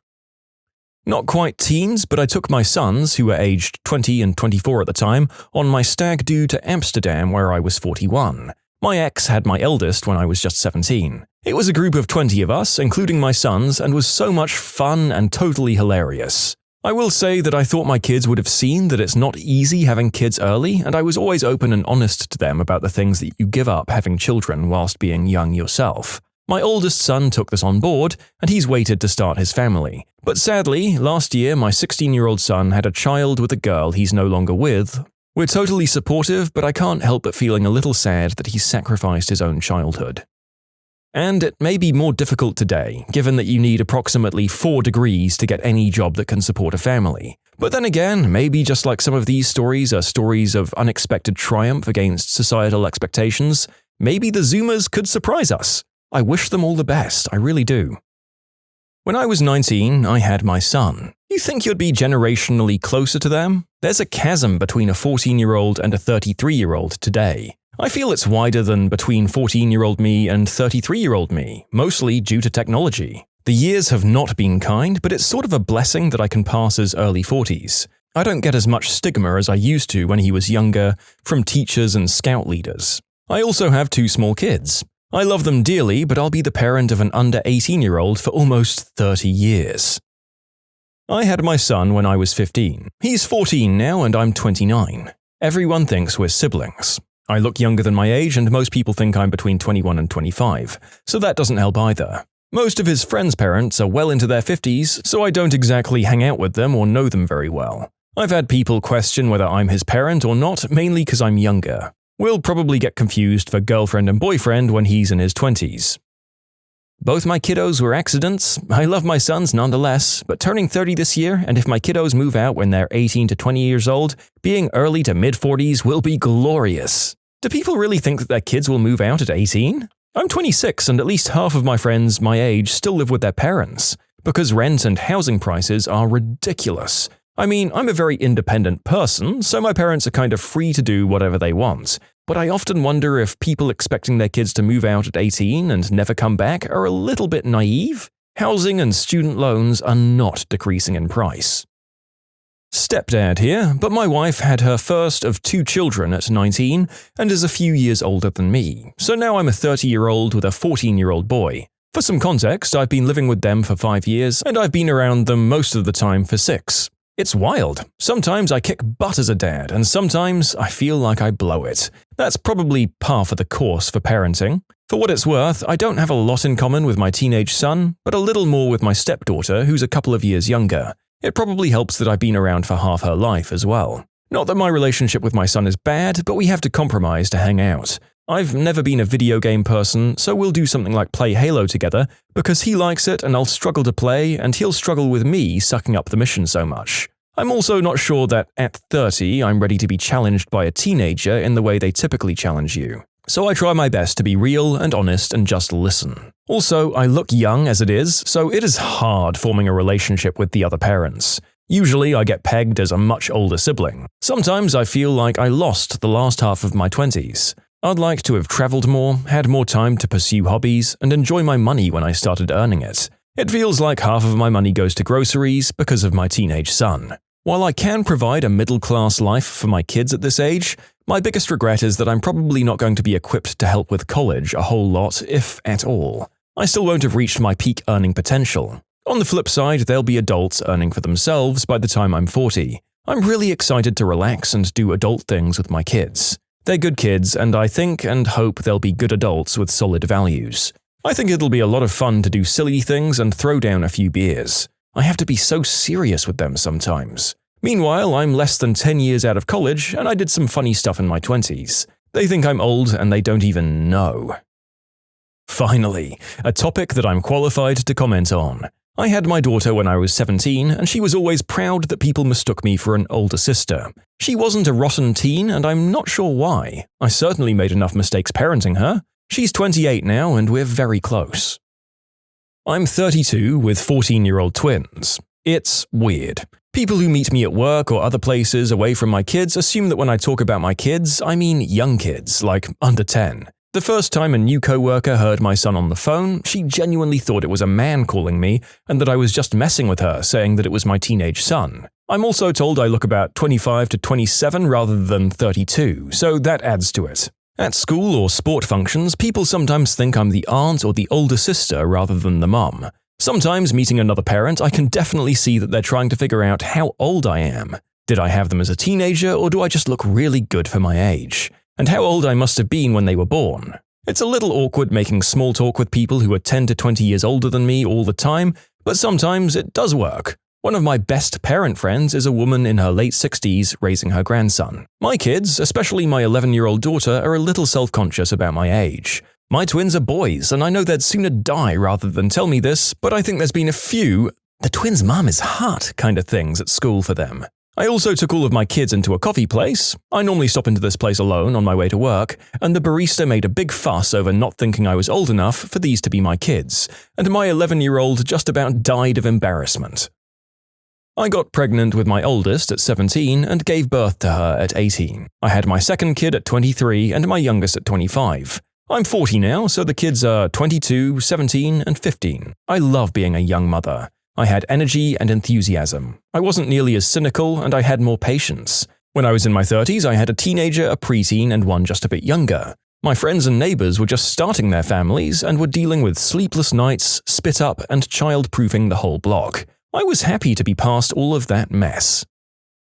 I'm 32 and my wife is 36. We have a 16-year-old, an 8-year-old, a 4-year-old, and a newborn. I'll be honest, having a new baby at this age is exhausting. Yeah, it was scary the first time around, but we had the energy to cope back then. It does help though that they're all great kids. I have to work pretty hard, anywhere up to 90 hours a week, to keep up with the bills, but it allows my wife to stay at home, so the kids have always got one parent around at all times. My father died when I was 7, so hopefully I'll have more years with my kids than I did with my own dad. If I could give any new parents one piece of advice, buy a dining table. It's probably the most important thing in our house. Being able to sit down and eat together as a family is what keeps us all sane.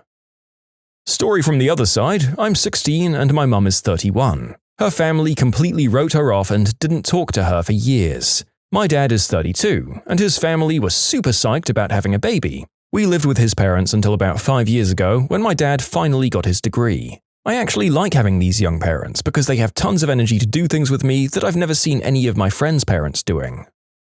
My wife and I are in our mid-30s and we have 3 teenagers, 17, 14 and 14. Not twins, just different marriages. Our oldest graduates this year and I'm excited for her to become an adult and start college. In 4 more years, my kids will all be in college and we'll be empty nesters.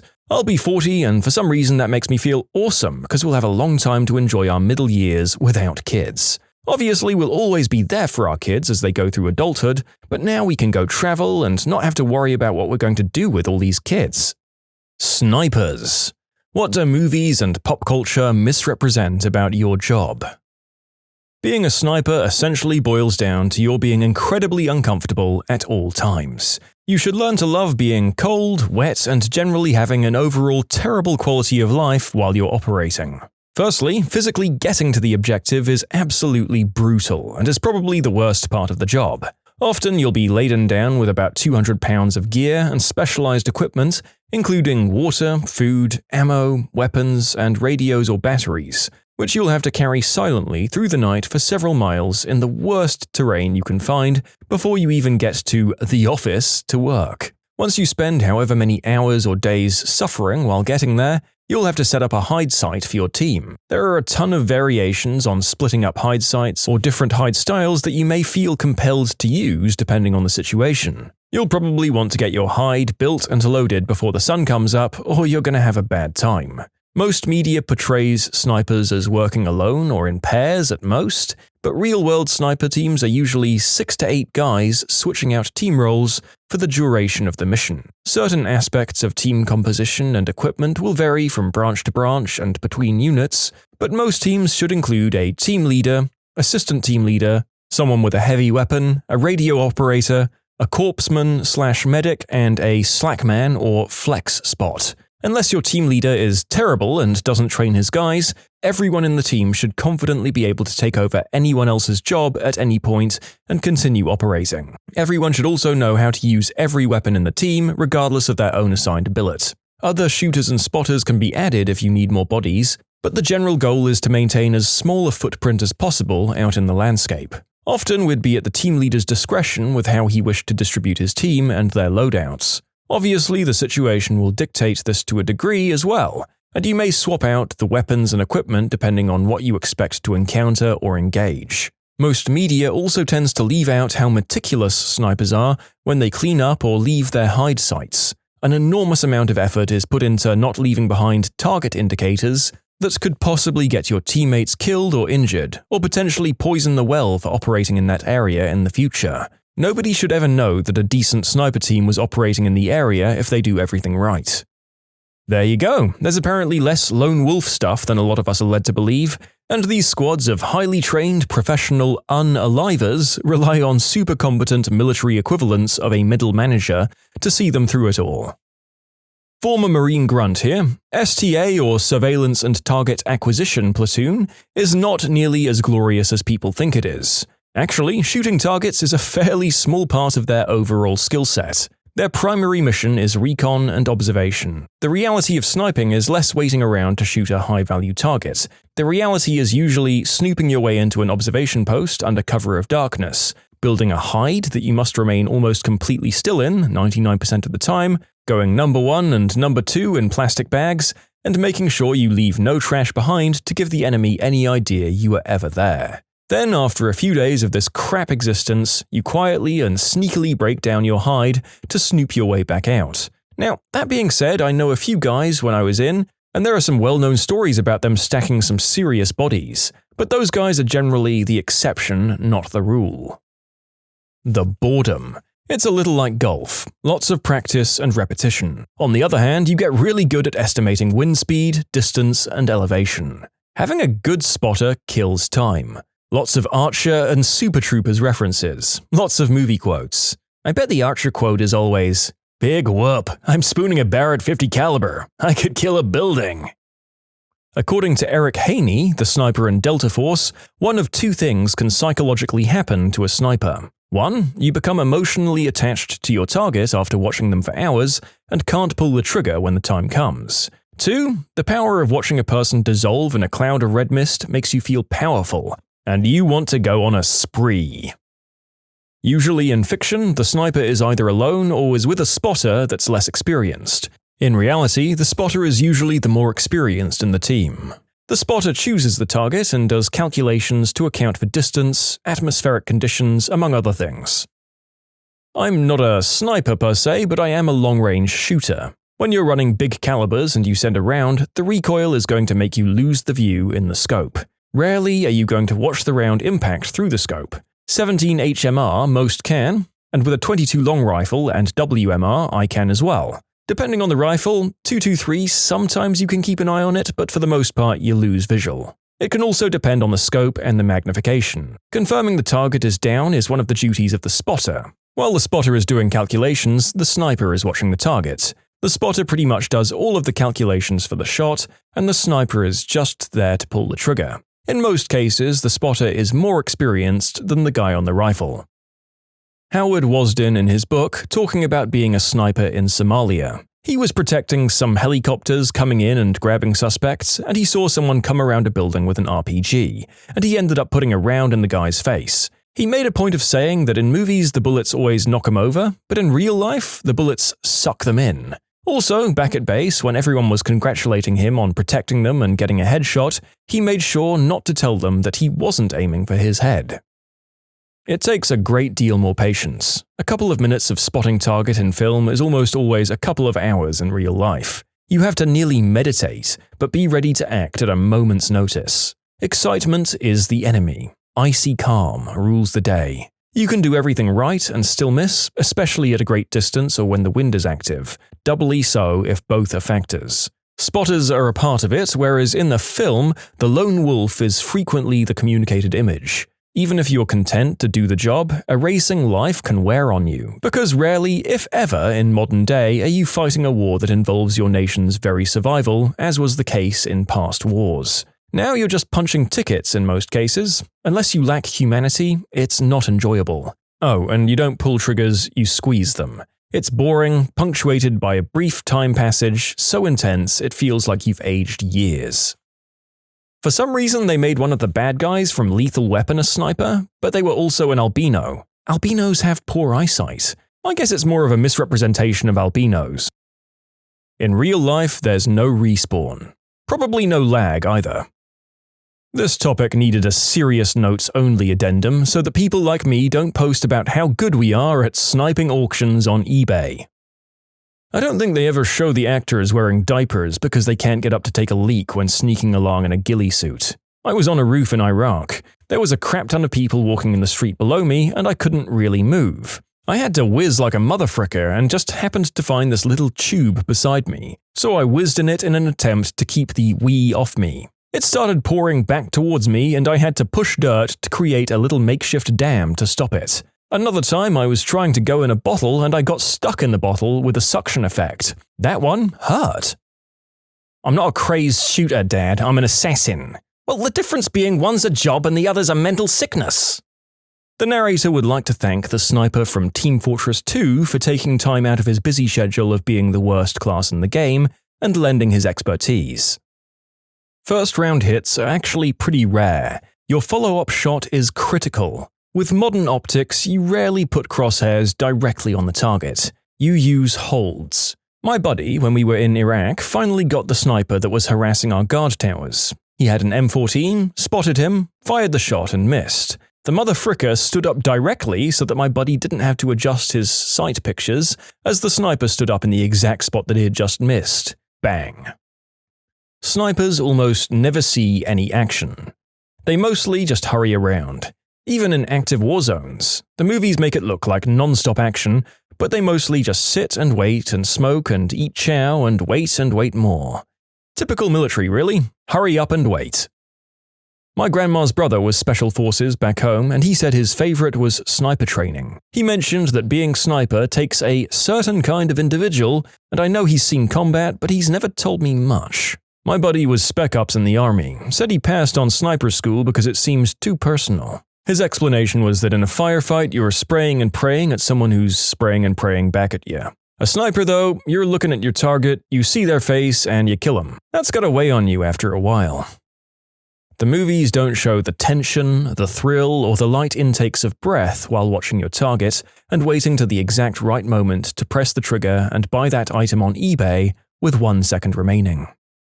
Long-range shooter and varmint hunter for way back in the day. The depiction of snipers yanking the trigger, their body movement, and the gun twisting and jumping is wholly not the kind of real movements for a perfected shot. The gun must move from its recoil, perhaps back and up a little bit, but any other movements are just baloney, and would cause a miss for a shot fired at any longer distance target.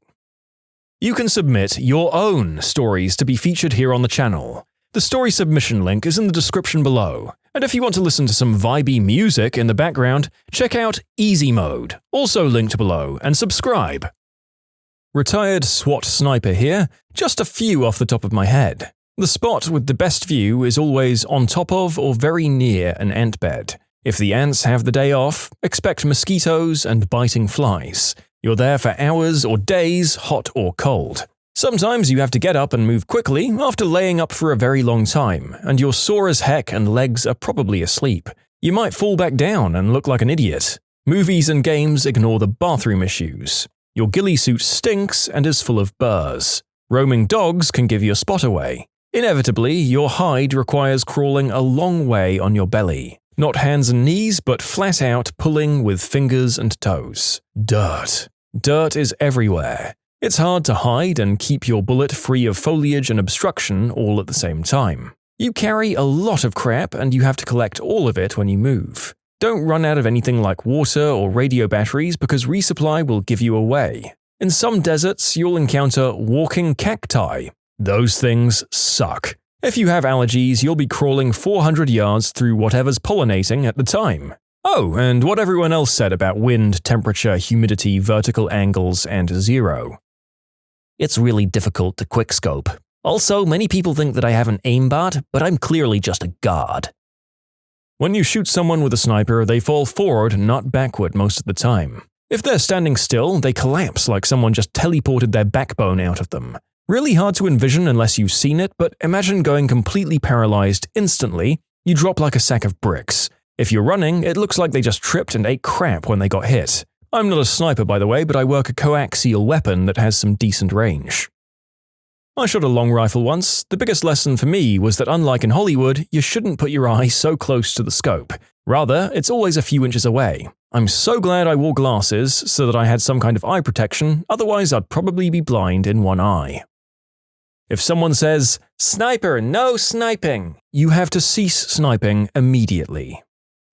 The following is from an American perspective on the war on terror. Everyone seems to focus on the modern sniper as this precision shot guy, and there is that aspect to them.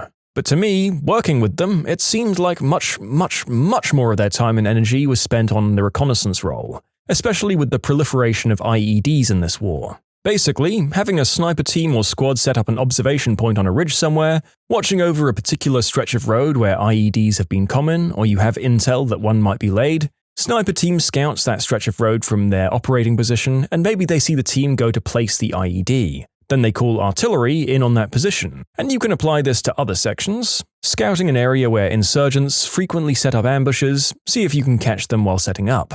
Providing overwatch for an infantry platoon as it patrols an opposing ridgeline or village. I've never heard of any other soldier say this, but one of our recon platoon's NCOs once mentioned a saying that a sniper's most powerful weapon is his radio. I don't know if that's actually a common saying within the scout sniper community or not, but in my observational experience, it really rung true. Fun fact, every one of those memory games and what's the difference between these two pictures is a gauge of how good a sniper you'll make. The best way to snipe is not to spend countless hours sitting still and silently waiting for the perfect shot. The best way to snipe is to jump off buildings doing a 360 motion while quickscoping offensively. You don't say. You know, the further through these answers we get, I suspect we're getting more and more silly ones. Apart from this one, 360 no-scopes are clearly based on real life. There's a lot of math. Can see why nobody puts that stuff into movies, though. Sort of relevant, I heard from one of my recruit trainers that if you hear a shot from long range, you shouldn't panic. The sniper's already missed. Because the bullet travels faster than sound, the first thing you hear is the impact of the round striking something, then the shot. My sniper section leader loved to say, "Snipers wear diapers." While I wasn't exactly busting out the Huggies, thank frick that I never needed to, just remember that everyone goes number 2. Enjoy those 2 weeks, small kill team, frickers. Also, those stupid stories about snipers seeing tears in the eyes of victims from 1,000 yards away right before they start landing headshots against whoever they're fighting is bullcrap. Your scope isn't that good. My grandfather was a sniper in Korea. He watched a guy for a week and learned his habits. He knew that guy was going to go down to the river to pray and planned to do it there. But on the day he began thinking of all the things he was going to take away from him and the people he'd be leaving behind, on that day he didn't pull the trigger. But then the next day he came down to the river to pray and didn't leave the riverbed alive. According to a family friend who's been a SEAL sniper since 2003, when you hit someone with a large caliber like a .50 or .338, you look for the spray of mist that comes up. Everyone is right about the math in the earlier comments. Ammunition is being selected and sometimes even hand-loaded. You take the spin of the earth into account, and then there's the waiting and waiting and waiting. It takes way more effort to cop all the hypebeast brands. You need to snipe the drops or they'll sell out in seconds. Not to mention the crazy bots people use. The world is against you. One thing I enjoyed about long weapon work is training as a spotter to see trace or the ripples in the air from the bullet path. It's pretty important for coaching your shooter and identifying where the bullet went. I don't recall seeing any accurate depiction of that in film, other than in The Matrix, and then only for dramatic effect. I'm by no means an expert on sniping. I trained in it for a time and I enjoyed it. Had a lot of respect for the repetition and discipline it took to get good. There's a lot of pride when you hit a small target at long range using a precise weapon. Film tends to underestimate the time investment and discipline required to get good at a skill like that. I worked with a guy who told me he had to wee in his own pants, or I think he said bronze his boots, on the job. So I'm not a sniper, but I am familiar with a lot of the military stuff. Here's my short list of things that are bullcrap. First, headshots. Snipers don't aim for the head unless they have to. Instead, they aim for the heart and lungs or center mass because it's a larger strike zone and it's still just as lethal, even if your shot is off by an inch or two. Also, laser sights. Absolutely no sniper in their right mind is going to use something that's going to give their position away or alert their target. This one's a no-brainer. Lone wolves don't exist. Real snipers almost always have a spotter or some other friendlies in the area. This actually applies to all military units. They never send just one man to do anything.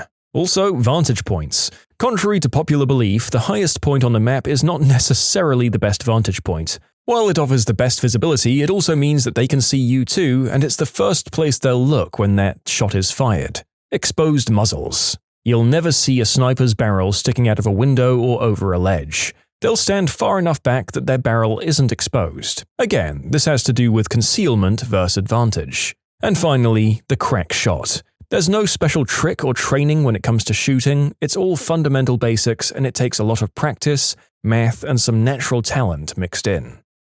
Most guys in the community are not what you might expect. Extreme patience and intelligence are key aspects to the job, so the guys who are good at it are usually quiet thinking types with extreme levels of will and determination. Not to be confused as beta by any means, but not brute force types either. A lot of my old buddies are just physically fit nerds, really. I can't count the number of hours spent talking about World of Warcraft while waiting to infiltrate or during training hides. One thing film does get correct is how close the teammates are. It's definitely a family. The decision to ask my now wife to marry me was made in a hide site with my spotter. Training is fun, but dope collection is pretty darn boring. Hours and hours through days and weeks and months, during all kinds of weather and lighting, just firing rounds at different distances to see the way the ammo and weapon performs, for future reference, and meticulously recording the information. The math involved is not as difficult as it's made out to be and is often just repetitious. You don't have to be a perfect shooter, just perfectly consistent when inputting data,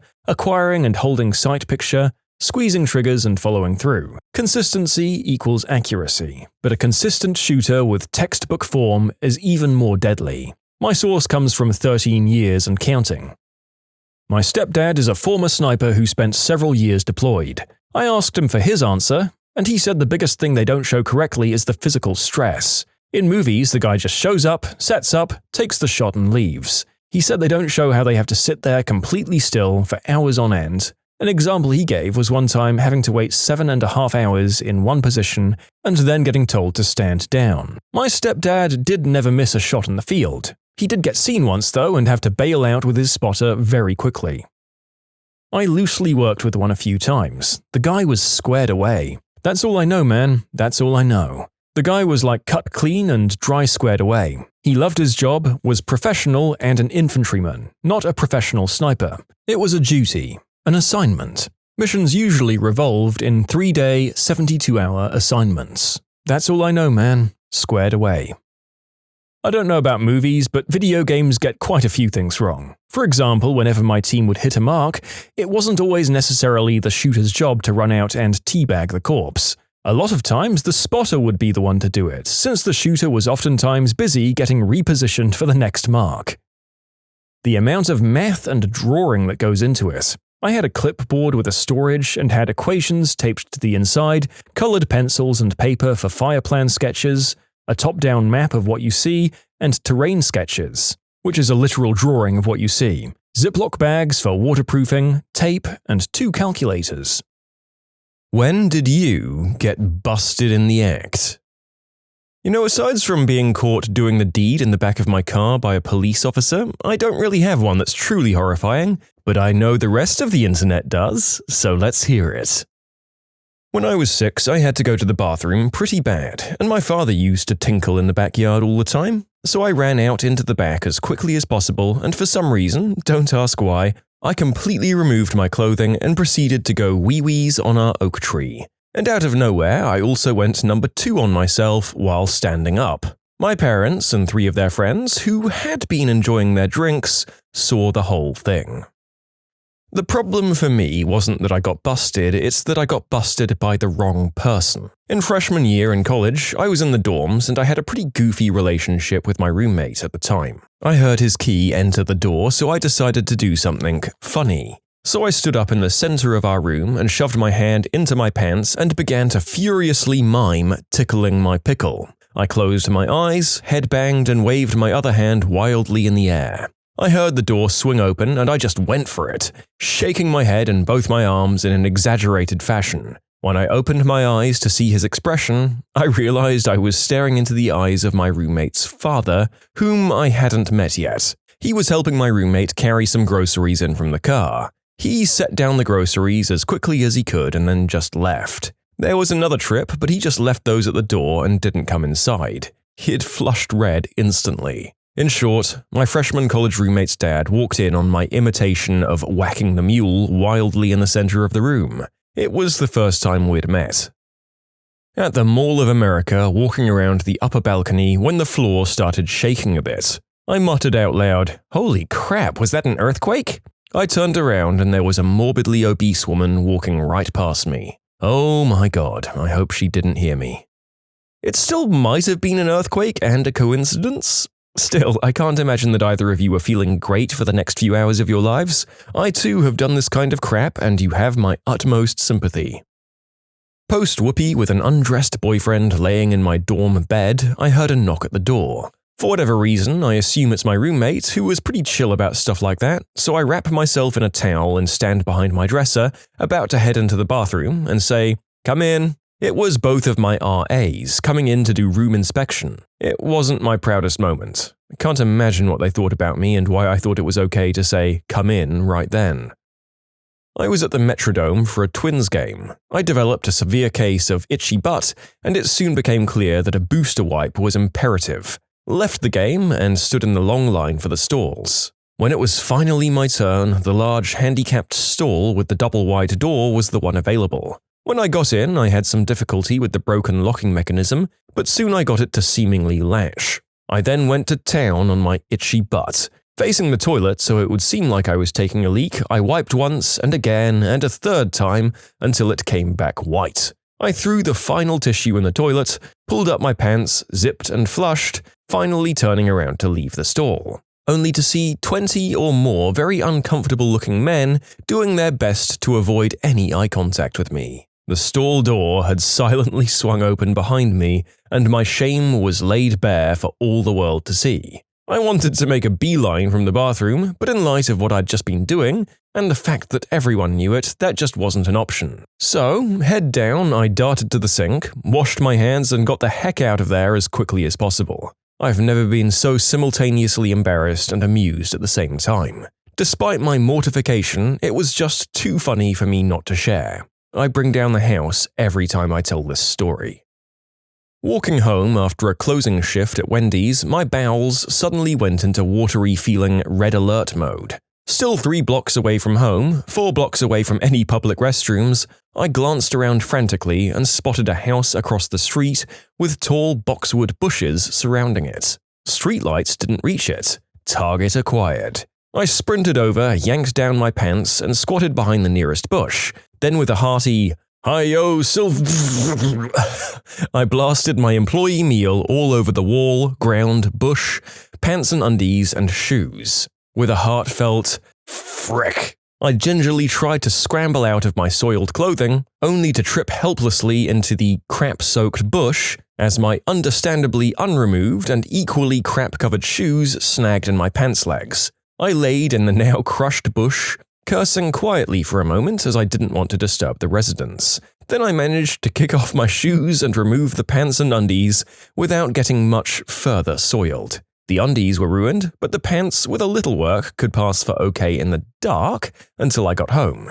Crouching behind that bush, bitterly enjoying the cool breeze on my butt and junk, I scrubbed the soiled parts of the pants in the grass, used my t-shirt to clean myself. I always took off the employee shirt after work, thank God. I did all of this as best as I could, shoved the undies and t-shirt as far into the bush as I could hide them, then stood up to inspect myself, ready to make a quick dash for home. The sound of 3 startled screeches rang out into the neighborhood as I suddenly popped up facing the house, directly in front of what I guess was the bedroom window, where both the husband and wife, in bedclothes, were staring in disbelief not 6 inches from my nose. I convulsively jerked back, again falling into the fricking bush, sliding off it to the other side on my back, scratching the living heck out of myself. Boxwoods are tough, by the way. I flopped like a fish in agony for a few moments, or what seemed like an eternity, then finally managed to stagger back to my feet and bound groggily away. Shoes forgotten, one arm clawing at my back, trying to feel if I'd actually impaled myself on that bush or not. It wasn't my proudest moment. In short, forced to take a horrific number 2 under a bedroom window, thoroughly humiliated by a bush, observed for an unknown amount of time by the occupants of said house. When I first started working in New York City, I lived on Long Island and had a nearly 2-hour door-to-door commute via the Long Island Railroad. One night on a later train, I managed to grab a great seat only to have them pull the train out of service and ask that we switch to a new train. For those that don't know, this is bullcrap because now all the people that were late and forced to stand have the advantage of exiting first and getting to the new train for a seat. I got off and I knew that I had no shot at a seat as I was behind hundreds of people going up the escalator. I noticed that the down escalator was totally empty and decided to just go for it. Ran my butt off to get to the top, took my final leap and came up short. I hit the deck flat on my face. Humiliated, I got back up and ran to the train. I got myself a seat too. In short, don't go up the down escalator unless you're willing to pay the price. This is a wonderful depiction of how most of us would do in any given action movie. So thank you once again, people of the internet, for reminding us that we're not Jason Bourne. We're Terry, the overweight office accountant, and if we try to climb down via that scaffolding, we will in fact shatter our pelvis. Sophomore year of college, I was on the rowing team. The weather wasn't yet warm enough to be on the water, so we were inside on the ergs, which is what we call the rowing machines. We had some hard workout, I can't quite remember what, but it was an interval workout with 3 minutes on and 2 minutes off for 25 minutes or something along those lines. The point is that it was intense, more intense than normal. The intenseness of the workout was making me have to break wind, but the constant use of my leg, butt, and abdominal muscles prevented me from letting them out. So after 25 minutes, we had a 5-minute break before the next 25-minute piece, and I go over to the water fountain to drink. I had my music blasting and I was exhausted, so I didn't really notice my surroundings at all. I just took a quick glance around before bending down to drink. While I was drinking, all of the gas that had built up came to a head and was about ready to burst. Still bent over and drinking, I let it rip.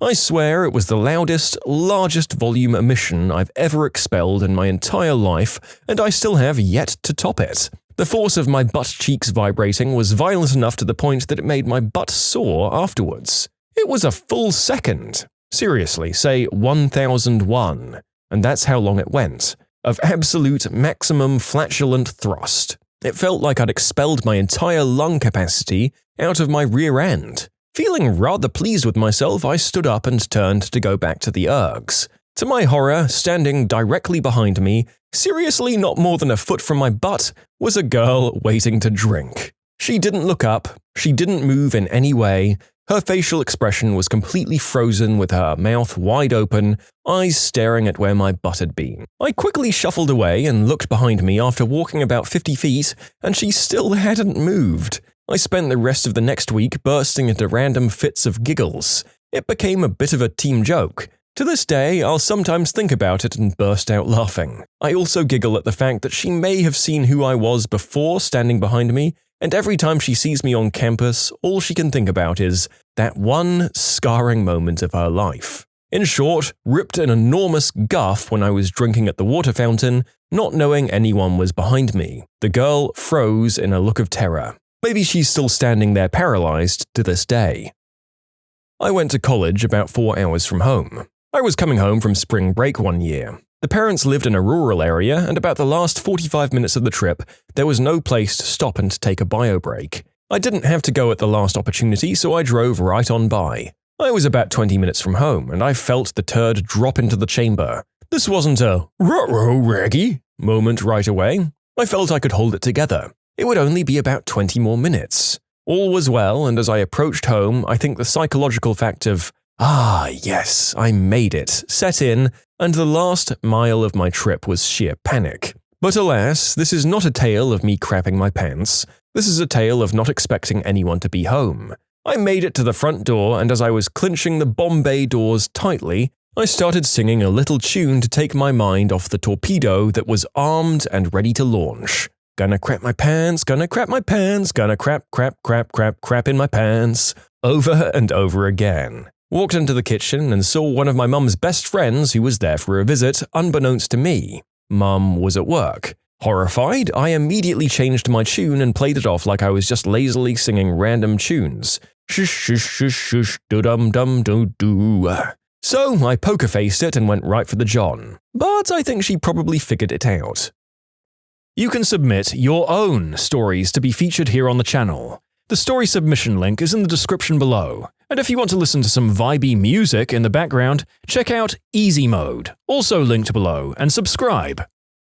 In second grade, I was asked to deliver something to the main office. I was so excited that I got chosen that I forgot the door to the classroom was right at the end of the hall I was about to go down. The whole class watched me skip all the way down the hall. The sound of laughter was echoing down the hall, and the crippling embarrassment still haunts me nearly 20 years later. Listening to music in my car, awesome song comes on. For a second, I think I'm a rock star and bob my head up and down with that "I'm so hardcore" face. I do that all the time, I can't help it. I'm at a light and I look over, and my ex is next to me with his new girlfriend. They both start laughing and waving, and while they were still watching, I accidentally spit my own gum down my shirt. I cannot look him in the face when I run into him. I live in a small town and I see him all the time. I was about 13 and watching a Marilyn Monroe movie. She was doing this hot striptease, so I thought, why not? And started whacking the old hog. Now, I thought I was alone in an upstairs bedroom, so I finished and then noticed there was a guy in the window smiling at me. I forgot they were painting the house. Later, my sister said to me, "So, you really like Marilyn Monroe, huh?" Oh God, I think it's pretty crazy that this guy, A, stayed watching a minor do his stuff until the end of the deed, and that B, he immediately decided he should share the fact that he was staring at self-fulfilling members of the household. Not sure that anything he'd have to say would hold up in court. My lord, I'd managed to forget this for 19 years, and now here we are. I was about 6, and my family had just gotten a cat. He licked himself all over, all the time because that's just what cats do. Not understanding the purpose, I figured there had to be something awesome about licking a cat. So I was just sitting there, looking at the cat, who was just licking the frick away as usual. My sister was across the room but otherwise occupied. Curiosity getting the better of me, I lean over and lick my cat. For the record, he tasted like a cat. So as I sat contemplating the cattiness, I hear from across the room, "Did you just lick the cat?" Yes. Sister was disappointed. I used to sketch customers at work when they were taking forever to order and just staring at the menu. Often I'd accentuate undesirable features because I freaking hate most of our customers. I stopped doing this when a lady came up to the counter and leaned over it asking, "What are you drawing?" It got awkward. No one noticed before her though. I used to work at Starbucks. We had this massive pair of tongs used for pulling paninis out of the oven. One closing shift, I had the brilliant idea of mimicking Pac-Man. I then proceeded to clap said tongs in front of my face while chanting "Waka Waka Waka" and walking out onto what I thought was a completely empty sales floor. I was greeted by all the members of my new boyfriend's family. I froze, and they were staring blankly at me. Awesome first impression. Oh god, here it goes. Two-part story. Starts with a whole day trip with my dad and a couple of his friends. After eating a couple of burgers my dad made, I got a massive case of the runs. I went into the woods to hide in a couple of trees. No biggie, I thought, after evacuating an ungodly amount of number 2. Later that day on the ride home, it happened again. Holy butt juice. My insides were churning, I'm trying to concentrate, it's 15 minutes more home. We finally make it, and as I take that final leap out of the car, I accidentally brown myself in front of all of my dad's friends. They, being the outstanding gentlemen they were, decided to go and get a couple of beers while I sort my crap-covered self out. So here I am, taking a shower to clean myself after the horrible incident, and I start to sing in the shower. I'm singing the Rocky theme at full power, tarun tun tarun tun. Finish my shower and say, "Frick it, no one's home." So I walk out undressed while doing the Rocky theme and air punching like there's no tomorrow. Walk across the living room where I feel a presence. It's my dad and all his friends staring at me, what the frick faces all around. Not my proudest moment. In short, I crapped myself then got caught air punching to the Rocky theme undressed. When I was an imaginative 13-year-old, I was always coming up with inventive ways to prepare for kissing a girl. I tried kissing magazine pictures, which didn't taste nice, and the mirror, which tasted even worse. Also a balloon. Seriously, don't bother.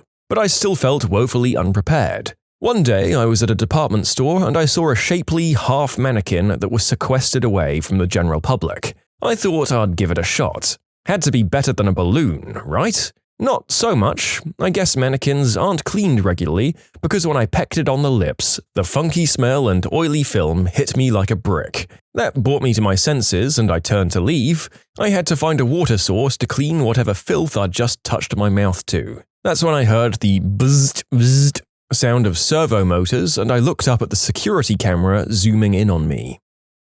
My grandmother used to run estate sales for people who didn't know what to price things at, or for people who were still grieving and couldn't be bothered. I always came to help her out at estate sales because it was fun to just hang around with random people's old stuff. So one time when I was about 17, I'd kind of had some green herb, and I was hanging out in some dead dude's house when I found a milk pump for new mothers. I'm a guy, by the way. And I thought, what the heck? And I started to pump my chest for man milk. Not 10 seconds later, shirt over the back of my neck and hooked up to this pump, my grandmother walks in, manages to maintain the very blank expression on her face, does a 180-degree turn, walks out and closes the door after her. Not unlike Grandpa Simpson in the Burlesque House episode. And not a word of it was ever spoken again. In college, I lived with 2 roommates in second year. One weekend, they both went away back to their hometowns, so I thought it was the perfect opportunity to have my then-girlfriend over for some fun bedroom times without volume restraint. Saturday morning, we got at it again right after getting up, and after I excused myself, walking completely undressed to go get us some water. I walked out of my room and to the end of the bedroom hallway, and when I opened the door, one of my roommates was just standing there, about to light a cigarette. Inside, which was strictly verboten amongst us, we both just froze. We were staring at each other, me completely undressed and him with a cigarette hanging from his mouth, a lit match burning in his hand right next to the cigarette. I wheeled around after what seemed like forever and walked back into the bedroom where I fell over laughing. As someone who's been caught in this position and worse by flatmates, it seems like one of those things just neither of you ever mention again. And for whatever he could complain about, at least you weren't the one breaking the rules like he was. More something said. I was walking down the hallway at my school. I proceeded to walk up the stairs with my arms full of books. For some reason, I thought my body could handle the simple task of stairs, considering I'd been on them my entire life. I was wrong, of course, and my left foot caught on the staircase. I collapsed to the ground, face planting into a stair. My books exploded and scattered everywhere. I just looked up and screamed, "Gone!" Then I saw an elderly professor staring down at me. He made a remark about noise in the hallway and smirked. The wrinkly old jerk didn't even help me.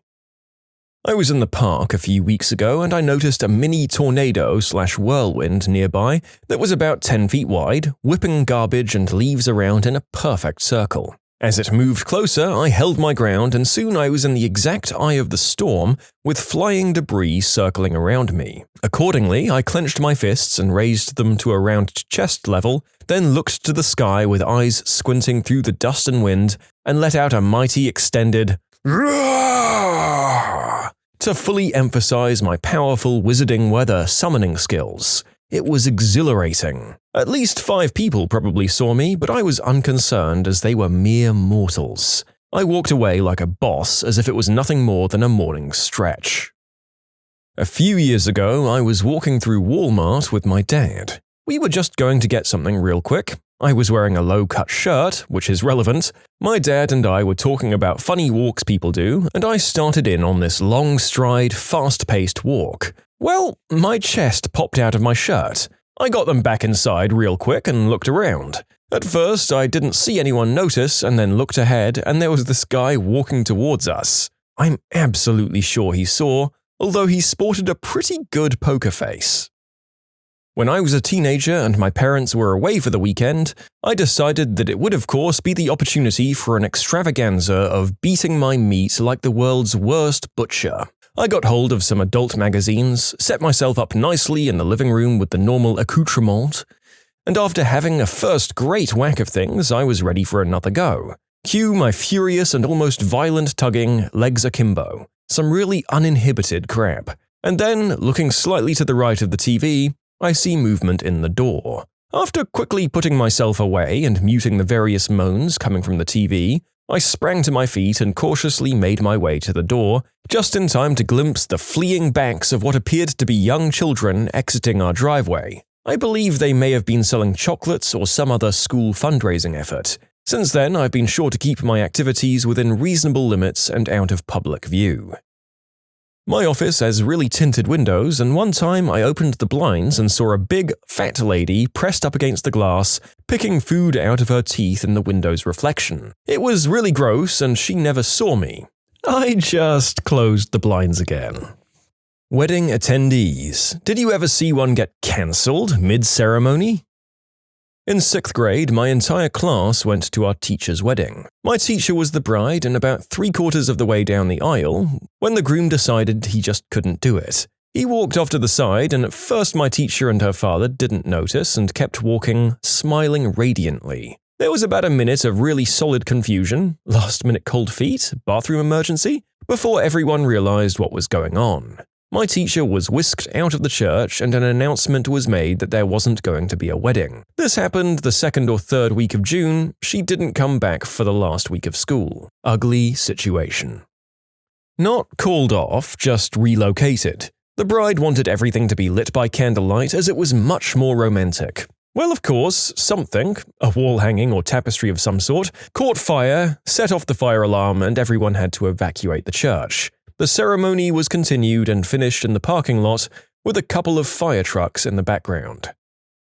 I worked at a bar when I was at university. 2 guys came in dressed to the nines. I asked what they were doing that day and they told me the wedding they were going to was cancelled. The maid of honor had been sleeping with the groom.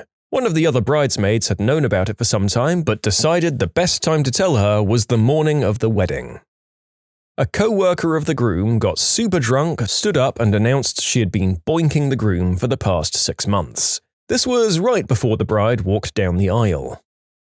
The bride's cousin had a sudden and unexpected fatal heart attack. Took the entire family a month to recover. Bride and groom had a small ceremony afterwards. God, what a drama queen! Just had to take the spotlight away from their happy day, didn't they? Some people. And yes, the narrator is almost certainly going to hell for that one, among many other reasons. Not a wedding I was attending, but my friend had told me about it. The ceremony was never called off, but in fact the bride and groom had decided not to get married, but just didn't tell their guests that. So my friend was telling me how this couple were having problems before the wedding. He would say going to their house was just awkward and that they'd always complain about each other to him. On the day of the wedding, everything from the outside looked normal. Bride and groom seemed like they were genuinely happy, but they'd decided to not actually get married. Like they never went and got a marriage certificate, so it was basically a fake wedding. They had a ceremony where they exchanged I do's, but it wasn't actually real. Guests bought gifts and everything for the couple, and they just cashed in and went their separate ways afterwards. My friend said he found out months after the wedding that the whole thing was just a hoax, and how they weren't giving any of the gifts back. I know it wasn't really called off mid-ceremony so much as the bride and groom secretly deciding to call it off, but I thought the story was wild enough to share. My father's first wedding. This took place in Colombia in the mid-1960s.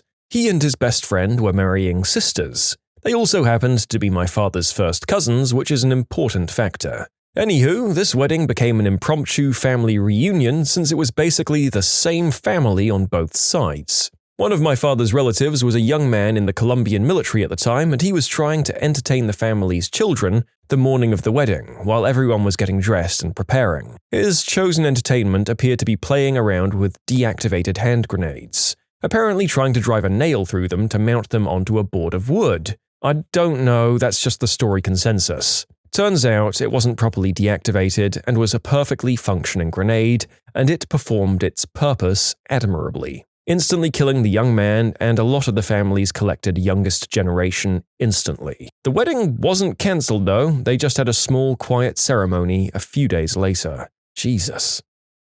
When I was in the Navy, scams for BAH, or Basic Allowance for Housing, were pretty rampant. I'm sure they still are to a certain extent. Basically, the base pay you receive in the military isn't that much. If you're married or you have kids, however, you get BAH, which is a tax-free chunk of change the government gives you every month so you can house your dependents. How much you receive is based off the zip code where your dependents physically reside. So if I'm stationed in Norfolk, but my wife and kids are living in Boulder, Colorado, then we get the BAH for Boulder, Colorado, and I live on the ship or in the barracks. It's fairly common, and the sailors who do this are referred to as geographical bachelors. Okay, so with all the setup out of the way, I was shipmates with a guy who was a complete sleaze. He was also bilking the Navy out of BAH for many years. He was turned in multiple times, but he kept getting away with it because, at the end of the day, it's very difficult to prove that you're only married for the BAH. Nobody says that it has to be a healthy marriage. Nobody says it has to be a marriage based on love.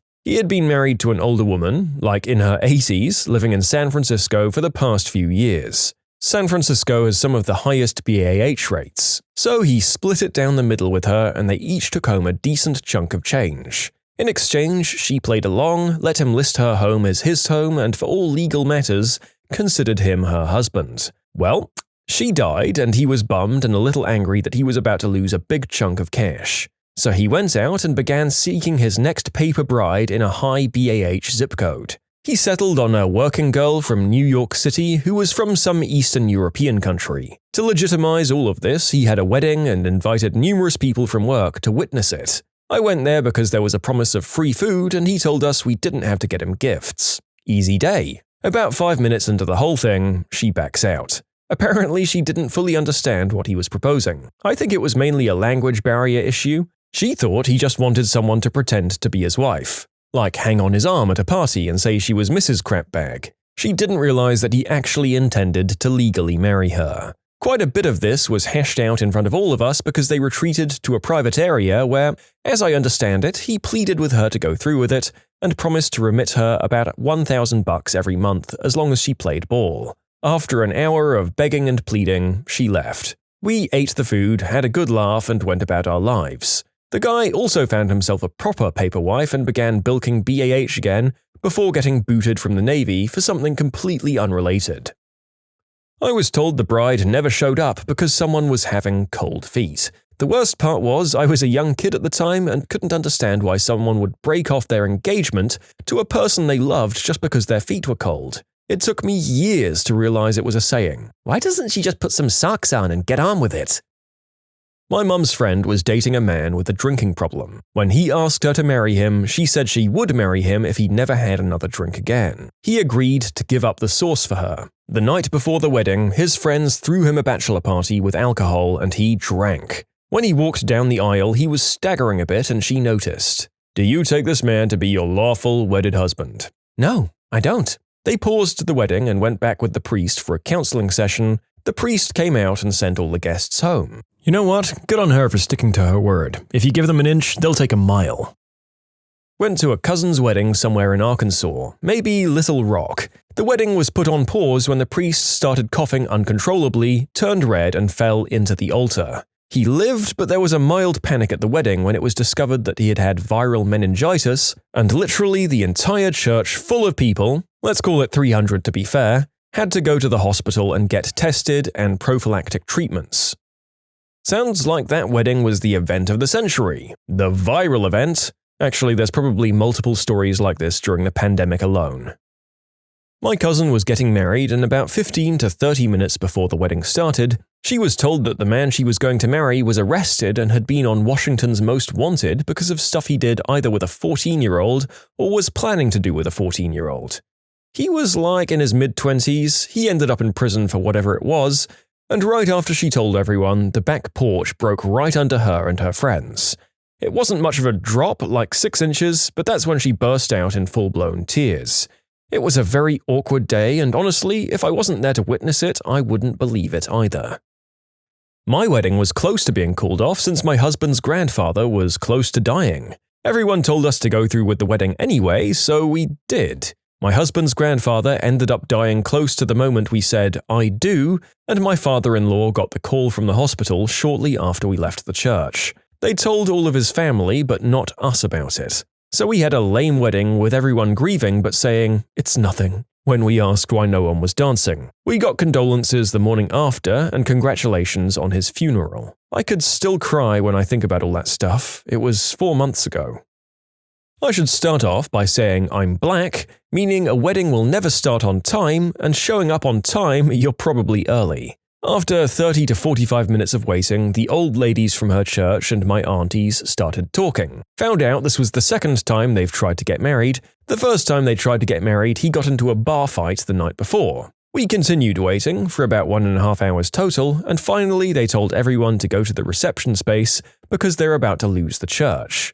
I don't think anything of it. Whatever, there's food, let's go. During the reception, she does it all. The first dance with my uncle, the dance with her dad, all the traditional wedding reception things. If it's not clear, this is all without her actual husband. Well, no one knows what to do at this point. They can't really give speeches because the groom isn't there, and it just seems awkward to celebrate something that, for the second time, didn't happen. Well, the bride decided to do a toast all on her own. She gets on the mic and tells everyone about how maybe she's just not meant to be married, how she's tried to get married to this guy, and it just isn't happening. Then she goes, "You know where this N-word is? Y'all know where? Where this mother fricker is? He's in frickin' jail because of his dumb groomsman letting him drive home from the fricking bachelor party and he got a DUI. So yeah, he's in fricking jail and we've been trying to get him out. There was no third time and no Prince Charming for her." You can submit your own stories to be featured here on the channel. The story submission link is in the description below. And if you want to listen to some vibey music in the background, check out easymode, also linked below, and subscribe. Not called off, just interrupted. I was watching my friend's wife getting married. All was going well. Just as they were doing their photos, after being declared husband and wife, I leant against the wall to try and get a good photo. and I leaned on the light switches for the entire hall. All the lights went out, everyone was looking around, and thankfully no one else knew it was me, so in the confusion I tried to switch them back on. And they didn't come back on. Now, their wedding photo album has some nicely lit photos, and some that are slightly more edgy and dark.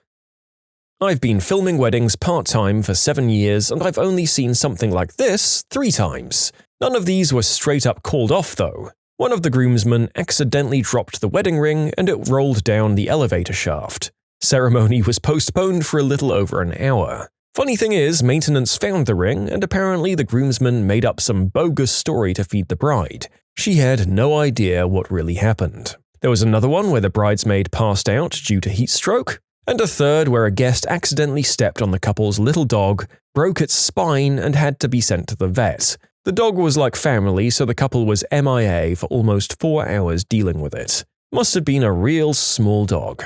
And that person must have been running or something. Me and my guys were asking ourselves, how the hell do you accidentally step on a dog? The wedding I was at still went ahead. The bride and groom were standing at the altar with the wooden rail in front. One of the groomsmen starts swaying, and over he goes, face planting, hitting the rail on the way down. He ended up with a broken nose, and an ambulance was called, and he was taken to hospital. The wedding still went on, and everyone made the best of it, and we were happy for the bride and groom. Cut to the reception following, a little boy was running around like a mad thing, as kids do, and ran through a glass door. The ambulance was called, the child was taken to the hospital. He was okay. The marriage didn't last, though. You'd think after such a roller coaster of a wedding that their marriage would pretty much survive anything. Warts in the downstairs area. I'm not even joking. I was one of the groomsmen for my friend's wedding, and his family was super religious. I mean like Jonestown levels of religious. So he hadn't been intimate with his bride yet. So we were all waiting by the altar for the music to start, and we were silently chatting. Now, one of the other groomsmen, he had dated her for about a year before they, the current groom and bride-to-be, got together. And he let loose the following statement to another groomsman. Yeah, she's really sweet and all, but she gave me something fierce. And both the one he told that to and I asked him to elaborate a bit.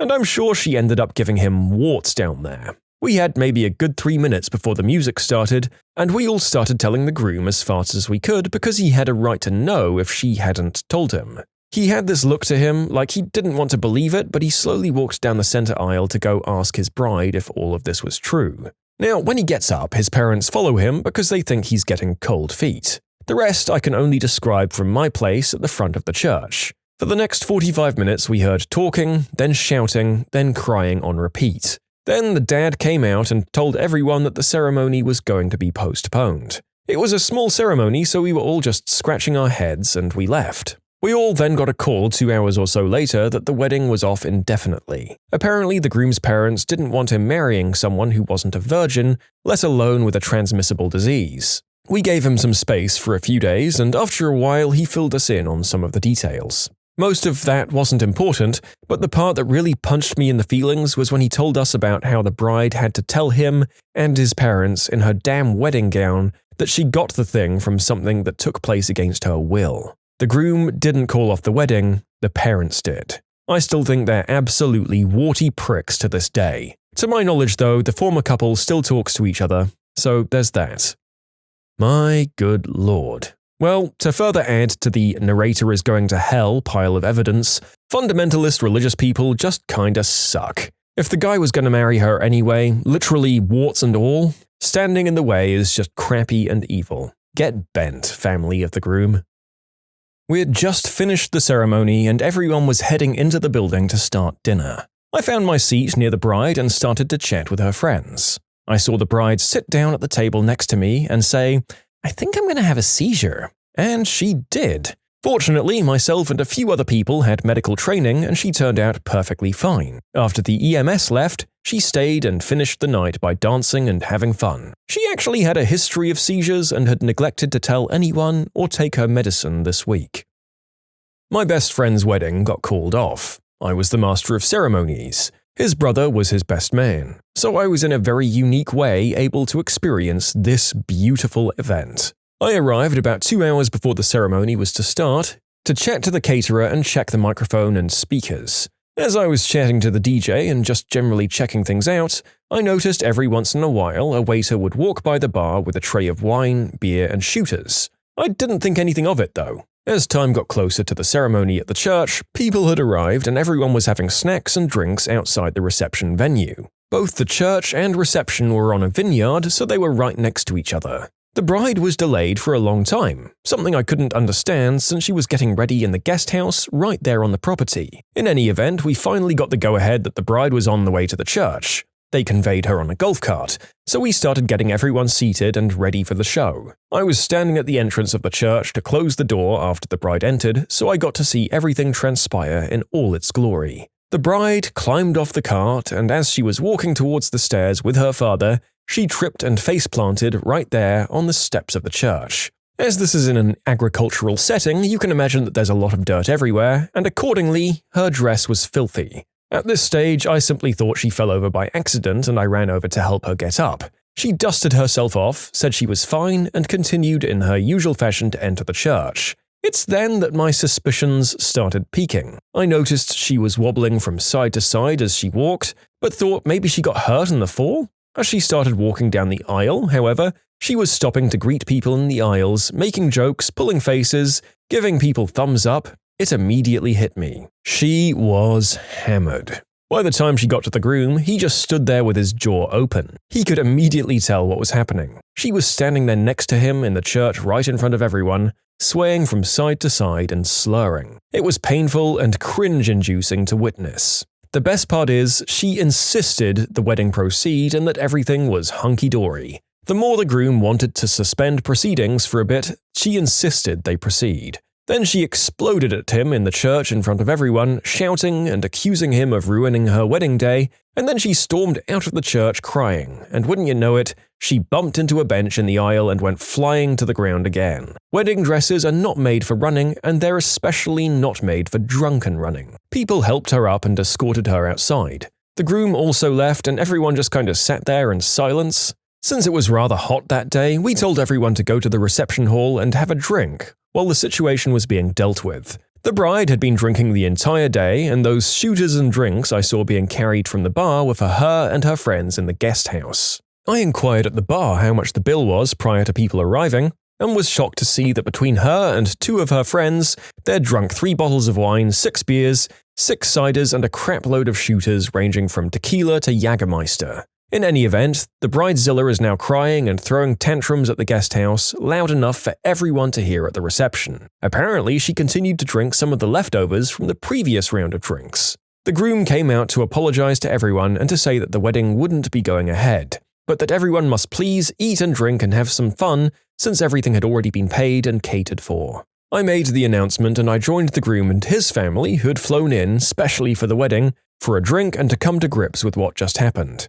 Many people, especially from the bride's side, just went home. Meanwhile, bridezilla was crying and drinking away in the guest house with her bridesmaids. After about an hour or so, with many people having left, she stormed out of the guest house and screamed at the groom for ruining her wedding again, except this time she's even drunker. She storms off with her friends and eventually we see them climb in a car and off they go. We finished our food and had some drinks and called it a night.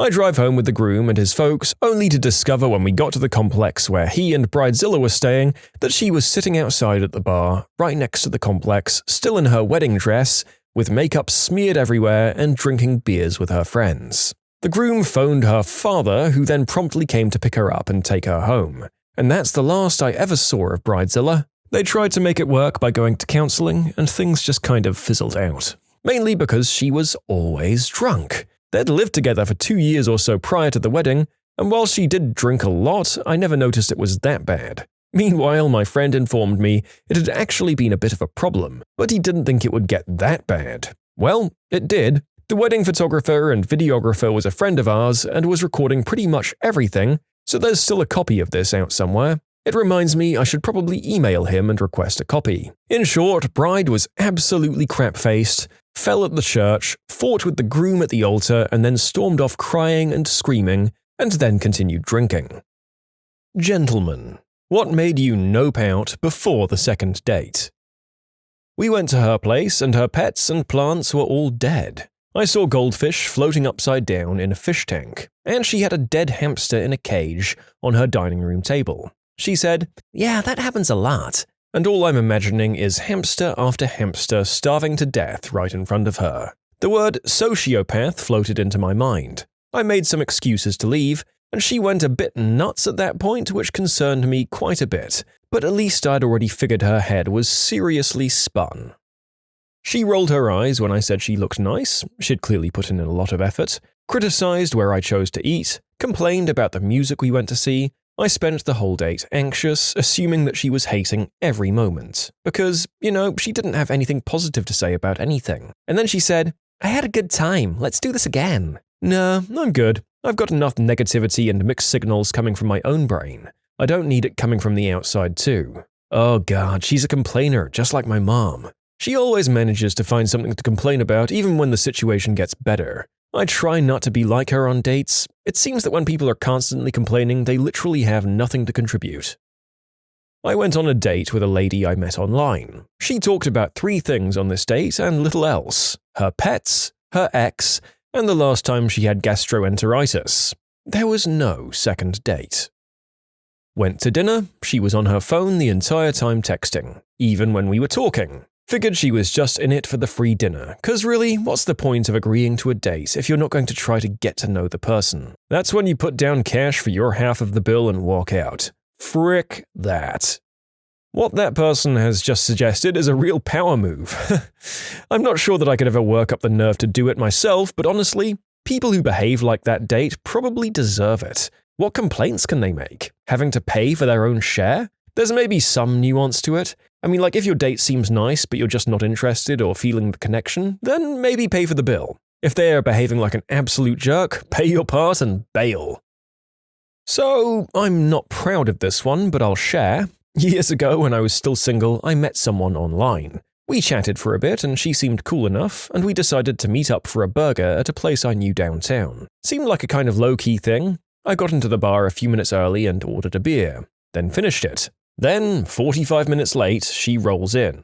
First, okay, cool, we have jobs and we deal with traffic or whatever, but no excuse, just a shrug and, "That's how it goes sometimes." She sat down and we began chit-chatting. She asked about my work. I assumed it was a regular nervous bit of small talk. 2, but no, it was trying to feel out how much money I made. And 3, when she asked my job title and I told her, she immediately suggested that we leave this casual pub place to hit up a wine bar down the block. Okay, I guess. It's a little more upscale than I had in mind, but okay. We walk there, get seated, and then come the menus. 4, she ordered herself dinner. Some kind of seafood thing that cost an insane amount of money. And a bottle of wine. Not a glass, mind you. A $250 fricking bottle of wine. I'd already ordered a drink from the bar for myself, and I got the impression that this was not wine to share. She kept talking about how much her job sucked and how little it paid, and how no one at her work was fun to hang out with. Like the only conversation she had was bashing work and co-workers,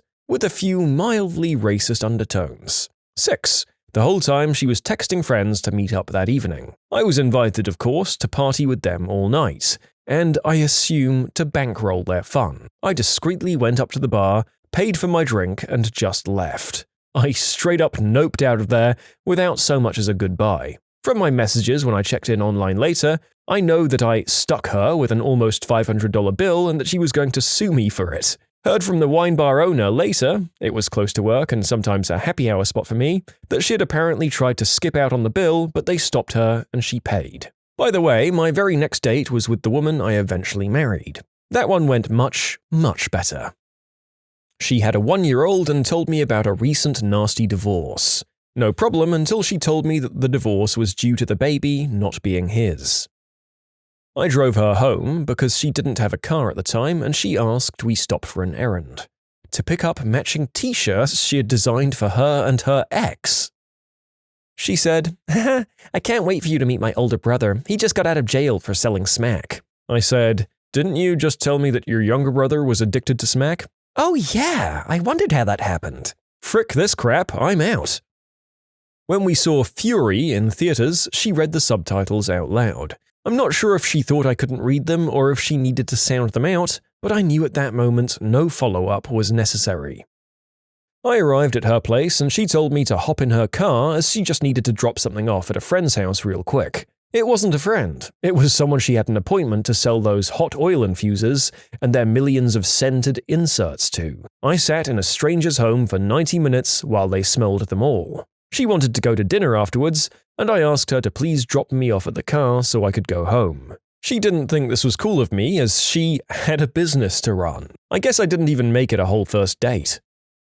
I went for a meal with this girl I met through a dating app, and it was going really well. We started talking about movies and then we decided to go to the cinema to watch Inception. She said there was a cinema nearby, but I didn't know the area at all, so I used the GPS on my phone and she held it and directed me. Once we got there, we started walking inside and I realized I didn't have my phone in my pocket. I said I must have left it in the car and started to walk back to get it. She was trying to get me to leave it and saying we'd miss the film, but the phone was only about a week old, so I was really paranoid about it. We checked the car for about 10 minutes, but we couldn't find it. I asked her to check her jacket and bag, but she said it wasn't there. A couple parked next to us, so I asked them to ring my number because I couldn't find it. It started to ring, and it was obviously coming from my date's handbag. She took it out and said she must have missed it. I thanked the couple and locked my car, and as I turned back around, she was walking the other way. I ran to catch up and asked what was going on, but she was very dismissive and was barely talking. That's when I realized it probably wasn't an accident and just left her to walk home alone. She forgot to take off her wedding ring at the second date.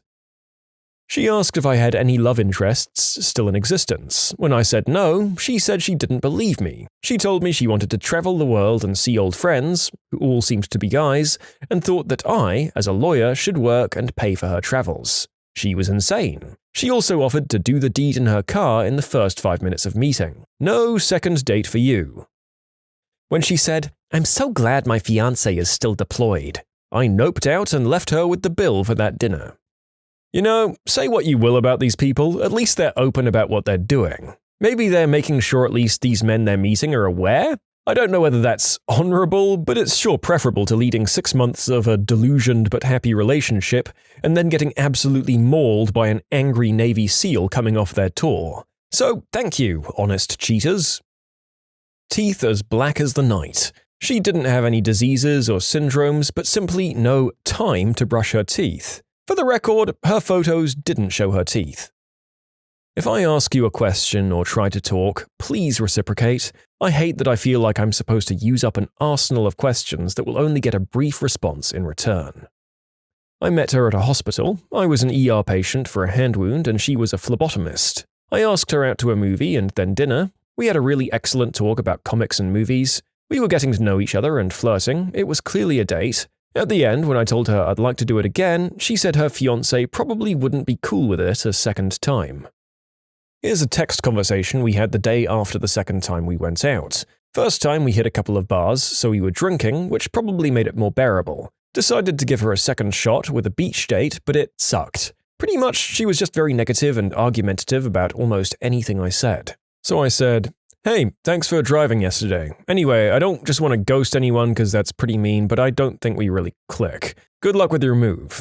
She was moving apartments that week. Shoot, I should have guessed this was coming after how off yesterday felt. I appreciate your honesty. I know I poked you too much with the fishing comments, but were there other things I did that were really off-putting? I'd like to know so I don't keep doing them. I responded 2 days later because I was actually really freaking busy. "Sorry dude, work has been crazy busy this week, so I haven't really been on my phone. Mainly, I think we have different values and worldviews, and our differing personalities didn't allow us to get past those or discuss. Kinda seemed like a lot of the things I brought up led to negative responses, which makes it harder for self-disclosure and leaves the conversation at small talk and prevents any kind of connection. Don't take this as an attack, because I think at the root of it all, we just have different clashing personalities and never really found any common ground. Maybe I'm just being sensitive, but I did feel like there wasn't much willingness to understand my interests or values and a lack of agreeableness from you. So it felt as if I was being almost disparaged for my values and worldview. I like fishing and hunting, and she was a high-horsed vegan type. Okay, thank you for the thoughtful feedback. You're right that we have different worldviews, but I was close-minded in my approach to getting to know you and making you feel welcome. I definitely came off judgmental and bitter on Sunday, and I appreciate you explaining how that made you close off. Thanks again for taking the time to explain and for giving me a shot in the first place. Wow, that was so mature. You don't see that often enough. You can submit your own stories to be featured here on the channel. The story submission link is in the description below. And if you want to listen to some vibey music in the background, check out easymode, also linked below, and subscribe. I met a girl from my university for dinner one time, and she started the date off by saying she only ate with her hands and didn't use utensils because she's a super taster and can taste the metals they're made of. This wouldn't have been a problem if we were eating finger foods, of course, but it was a problem as I watched her eat a salmon fillet and wild rice like fricking Gollum. And to head off some comments I'm getting, she's not Filipina or of Asian descent. According to her Facebook, she's German/Italian, and I know those people use forks. The girl I met claimed that she was seeing other guys just to use them for free drinks, their pool, or their car was nice. I noped out of there real quick. 6 years ago, I went out with a girl who called me a racist because I don't like sushi. She chewed gum through our initial date, which was at a decent Italian place, including a bottle of good white wine. And she proceeded to tell me how she had married early, had 2 kids, girls, realized she was a lesbian, left her husband and took most of his money, lived with girlfriend number 1, left girlfriend number 1 for number 2, ended that, and then realized that long-term she needed an eggplant. I noped the frick out of there so fast. She never asked a single question about me. So frustrating. First, suggested we go to the nicest steakhouse in town. Then, when I assumed we'd go Dutch or pay for our own stuff, she assumed I was paying because she's, quote, just old-fashioned. Then asked me what my debt-to-income ratio was, and finally, upon learning I'd paid off my student loans, demanded that I pay hers off if I wanted a second date. I drove us to the venue, but I just drove home by myself after paying the bill. Go fudge yourself, Erin, you cheap witch. You see, gentlemen, one of the wonderful things about feminism is that we don't have to submit to the traditional mindset about dates. And while some of us do offer to pay for our dates, we're not legally obliged. The world of more equal dating with empowered, independent women has many perks, despite what certain people say. Enjoy it.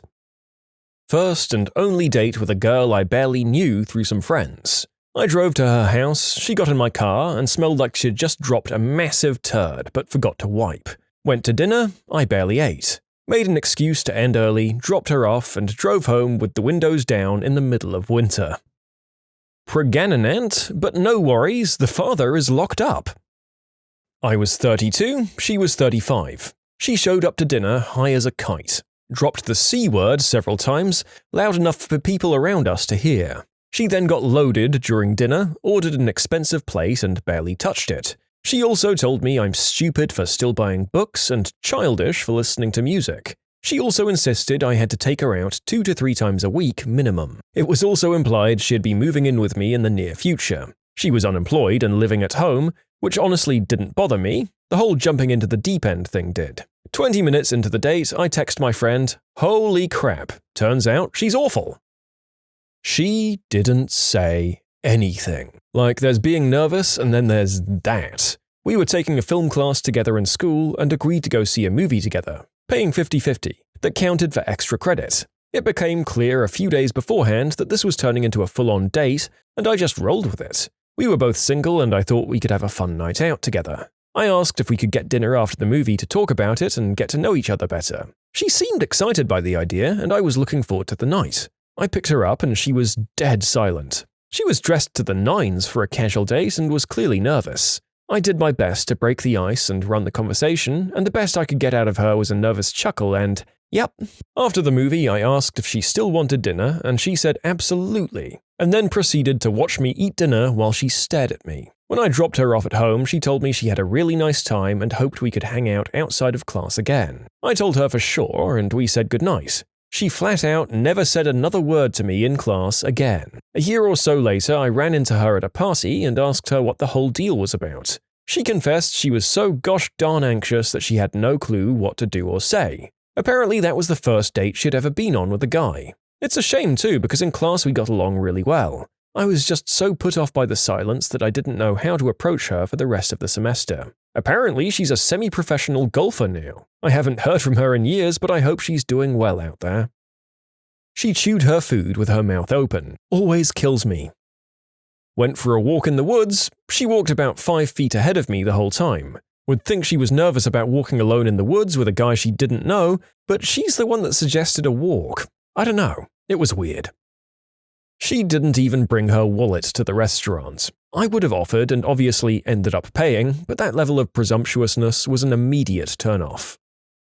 She showed up in a dirty white dress. Her hair looked like it hadn't been brushed in months. During dinner, she told me that she still lived at home, never wanted to get a job, and that she stole her dad's car while he was asleep to meet me at the restaurant. Then when she found out I was divorced, she said, "You didn't work hard enough to save your marriage."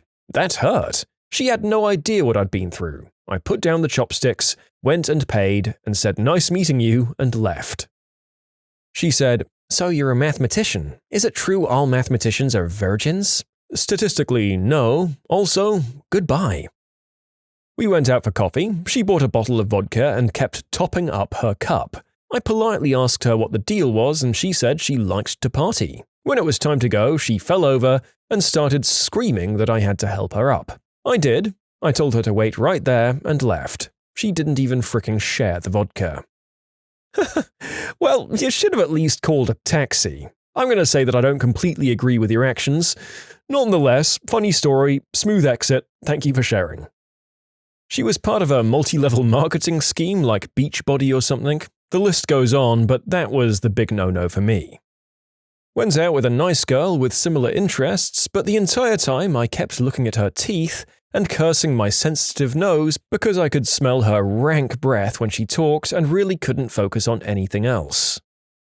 Tinder date. She, quote, forgot to mention that she had a boyfriend. I became suspicious when I saw the background of her phone. It was a picture of her kissing with a man. When I asked her about that picture, she told me it was her boyfriend. The reason she was doing this was because her boyfriend was boring.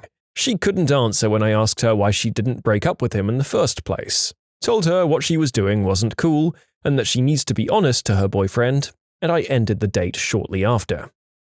So I take this girl out to a bar and restaurant, meeting her for the first time after talking on an online dating site. After she orders her food, she drops the bomb. She tells me for the past 7 years she's been a word that we can't say on YouTube, so let's just say it's the kind of dungeon master that has nothing to do with tabletop role-playing games.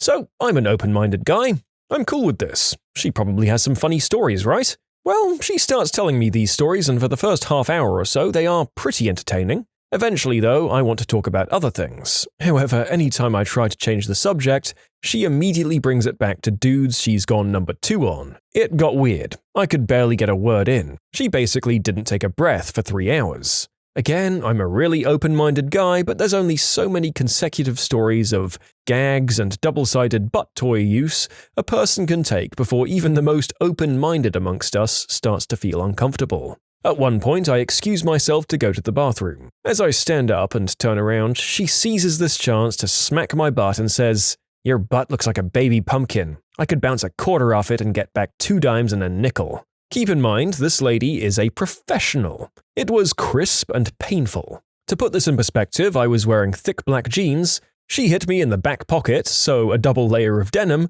and when I checked myself for the damage in the bathroom, it was a clear, fat red handprint on my butt cheek. Like I could see the lines in her hand. I could have mooned a psychic and they would have been able to predict her future. So I'm about done with this. We finish the meal and I drive her home while she still blabs tales of donkey tail butt toys and things I've never heard of, going into places I wish I hadn't heard of. So I pull into her driveway, and the second the car goes into park, she immediately grabs my family jewels, like specifically targets them. And it wasn't hot, it was a hostage situation where she had all the power. Then she straight up licks the side of my face, chin to hairline, her tongue as big as a Shetland pony. I do not want. Then she looks me in the eyes and says menacingly, "I'm gonna strap you into my dungeon." The frick you are? I choose life! I think to myself. How do I get out of this? She literally has me by the stones here. So here's what I come up with. I tell her, "Hell yeah, let's do it. I have a special toy I keep in my trunk. Is that okay?" She says, "Sure, bring any toys you want." So I tell her to meet me at her doorstep while I bust it out because I want it to be a surprise. As she steps out of the car, she gives me a look that she thinks is hot, but is actually terrifying. The second her feet touch the ground, I slam the car into reverse and fly out of her driveway as fast as my car can go. You know how most people pull out of a driveway, switch to drive, and then drive off ahead? I didn't do that. I didn't want 1 second of switching gears to give her the chance to catch me. I pulled out of the driveway and just kept going down the street in reverse for about 5 blocks. The passenger door was flapping around, still open, because I took off before she shut it. When I'm satisfied that she won't catch me, I close the door, put it in drive, and go home. Gotta get back on that horse, right? Wrong. I got home, iced my sack, and deleted my online profile. Not today, Satan. How did you see an idiot completely blow all of their money? Well, the accountant at the small business I work at does a lot of funny things with money. Has a perfectly good, paid-off car, but it was slightly too old to drive for Uber to make extra money, so she got a lease on a brand new car through Uber. After a month, she found out she wasn't making enough extra money from Uber to even pay the lease, and her commute was too far to drive the Uber car to work and back because they limit the miles. After she weaseled out of her Uber lease, she decided she needed a brand new Harley that she had no idea how to drive. This was over a year ago. She's ridden it exactly once around her neighborhood. She'll be paying for this motorcycle for another 4 years at least. She took out a second mortgage on her home to fix up to get ready to sell, and she's so happy with the remodel that she's keeping the house. She's a single mother twice over, and is always telling us how some nice man from her church paid for her daughter's school trip or whatever. She is the dumbest person I've ever met, and I'm always a little freaked out that she's handling our money. Guy I know won 10 grand. They then spent that 10 grand trying to win again. One of my coworkers bought a new car because, wait for it, she couldn't afford to put tires on her current one. This one just hurts. It hurts my brain. People only see the payments, not the cost. My boyfriend's friend's wife just did that with her Prius. She traded in her Prius that was a few years old for a brand new one because the old one needed tires and it would be the same monthly, except longer, and now they owe more than it's worth. Blew my mind when my boyfriend told me that story because the friend didn't seem that stupid and neither did the wife. Friend got $150K in life insurance from her mum passing away. It was gone in a year. She paid a $20K bail for her boyfriend. At the end of that year, he was also gone. She works at Popeyes now. God damn. I'm no financial genius, but at least I feel like when you get a gift like that, you have to put it into your house or something to help yourself out long term. Buy yourself 1 or 2 nice things, sure, but that's too much money to be an idiot with. Divorce. Growing up, we were good friends with a family that made it big with buying and selling airplane parts pre-internet. The couple went through a nasty divorce that got strung out over a 6-year period. The wife was 100% convinced through her crapbag lawyers that her husband had funneled money into secret accounts. He hadn't, and she wasn't happy with his initial offer, which was the mansion, half the multi-millions, and $5 grand a month for child support alone. The court proceedings went on for years, and at the end of it all, they pretty much had nothing due to court fees and lawyer fees. His business failed because of how unstable air travel became after September 11th. If she had just split things and taken that mansion and the other payments, she would have gotten $4.2 million from the divorce, not having worked a day in her life. In short, divorce is one hell of a substance. I have an idiot friend who's getting something like 30% of his wages garnished. Why? Because he forgot to pay his student loan. He's crap at paying bills, and it's not because he doesn't make the money for it. He has a decent job. He just literally ignores paper mail and emails reminding him and then eventually demanding him to pay off things like credit card bills and his student loans. If he does bother to read them, it literally goes in one ear and out the other. Just slides right out of his mind. After a few months, he'll remember, log into his account, pay the payment in full with accrued interest, and then just shrug it off like it's normal. Somehow, he forgot to pay his student loans for something like a year, and it went to collections. I told him he could even set up automatic payments for that crap, and he agrees it's a good idea. And then he just never does it. I offered to set it up for him, and it's always, later.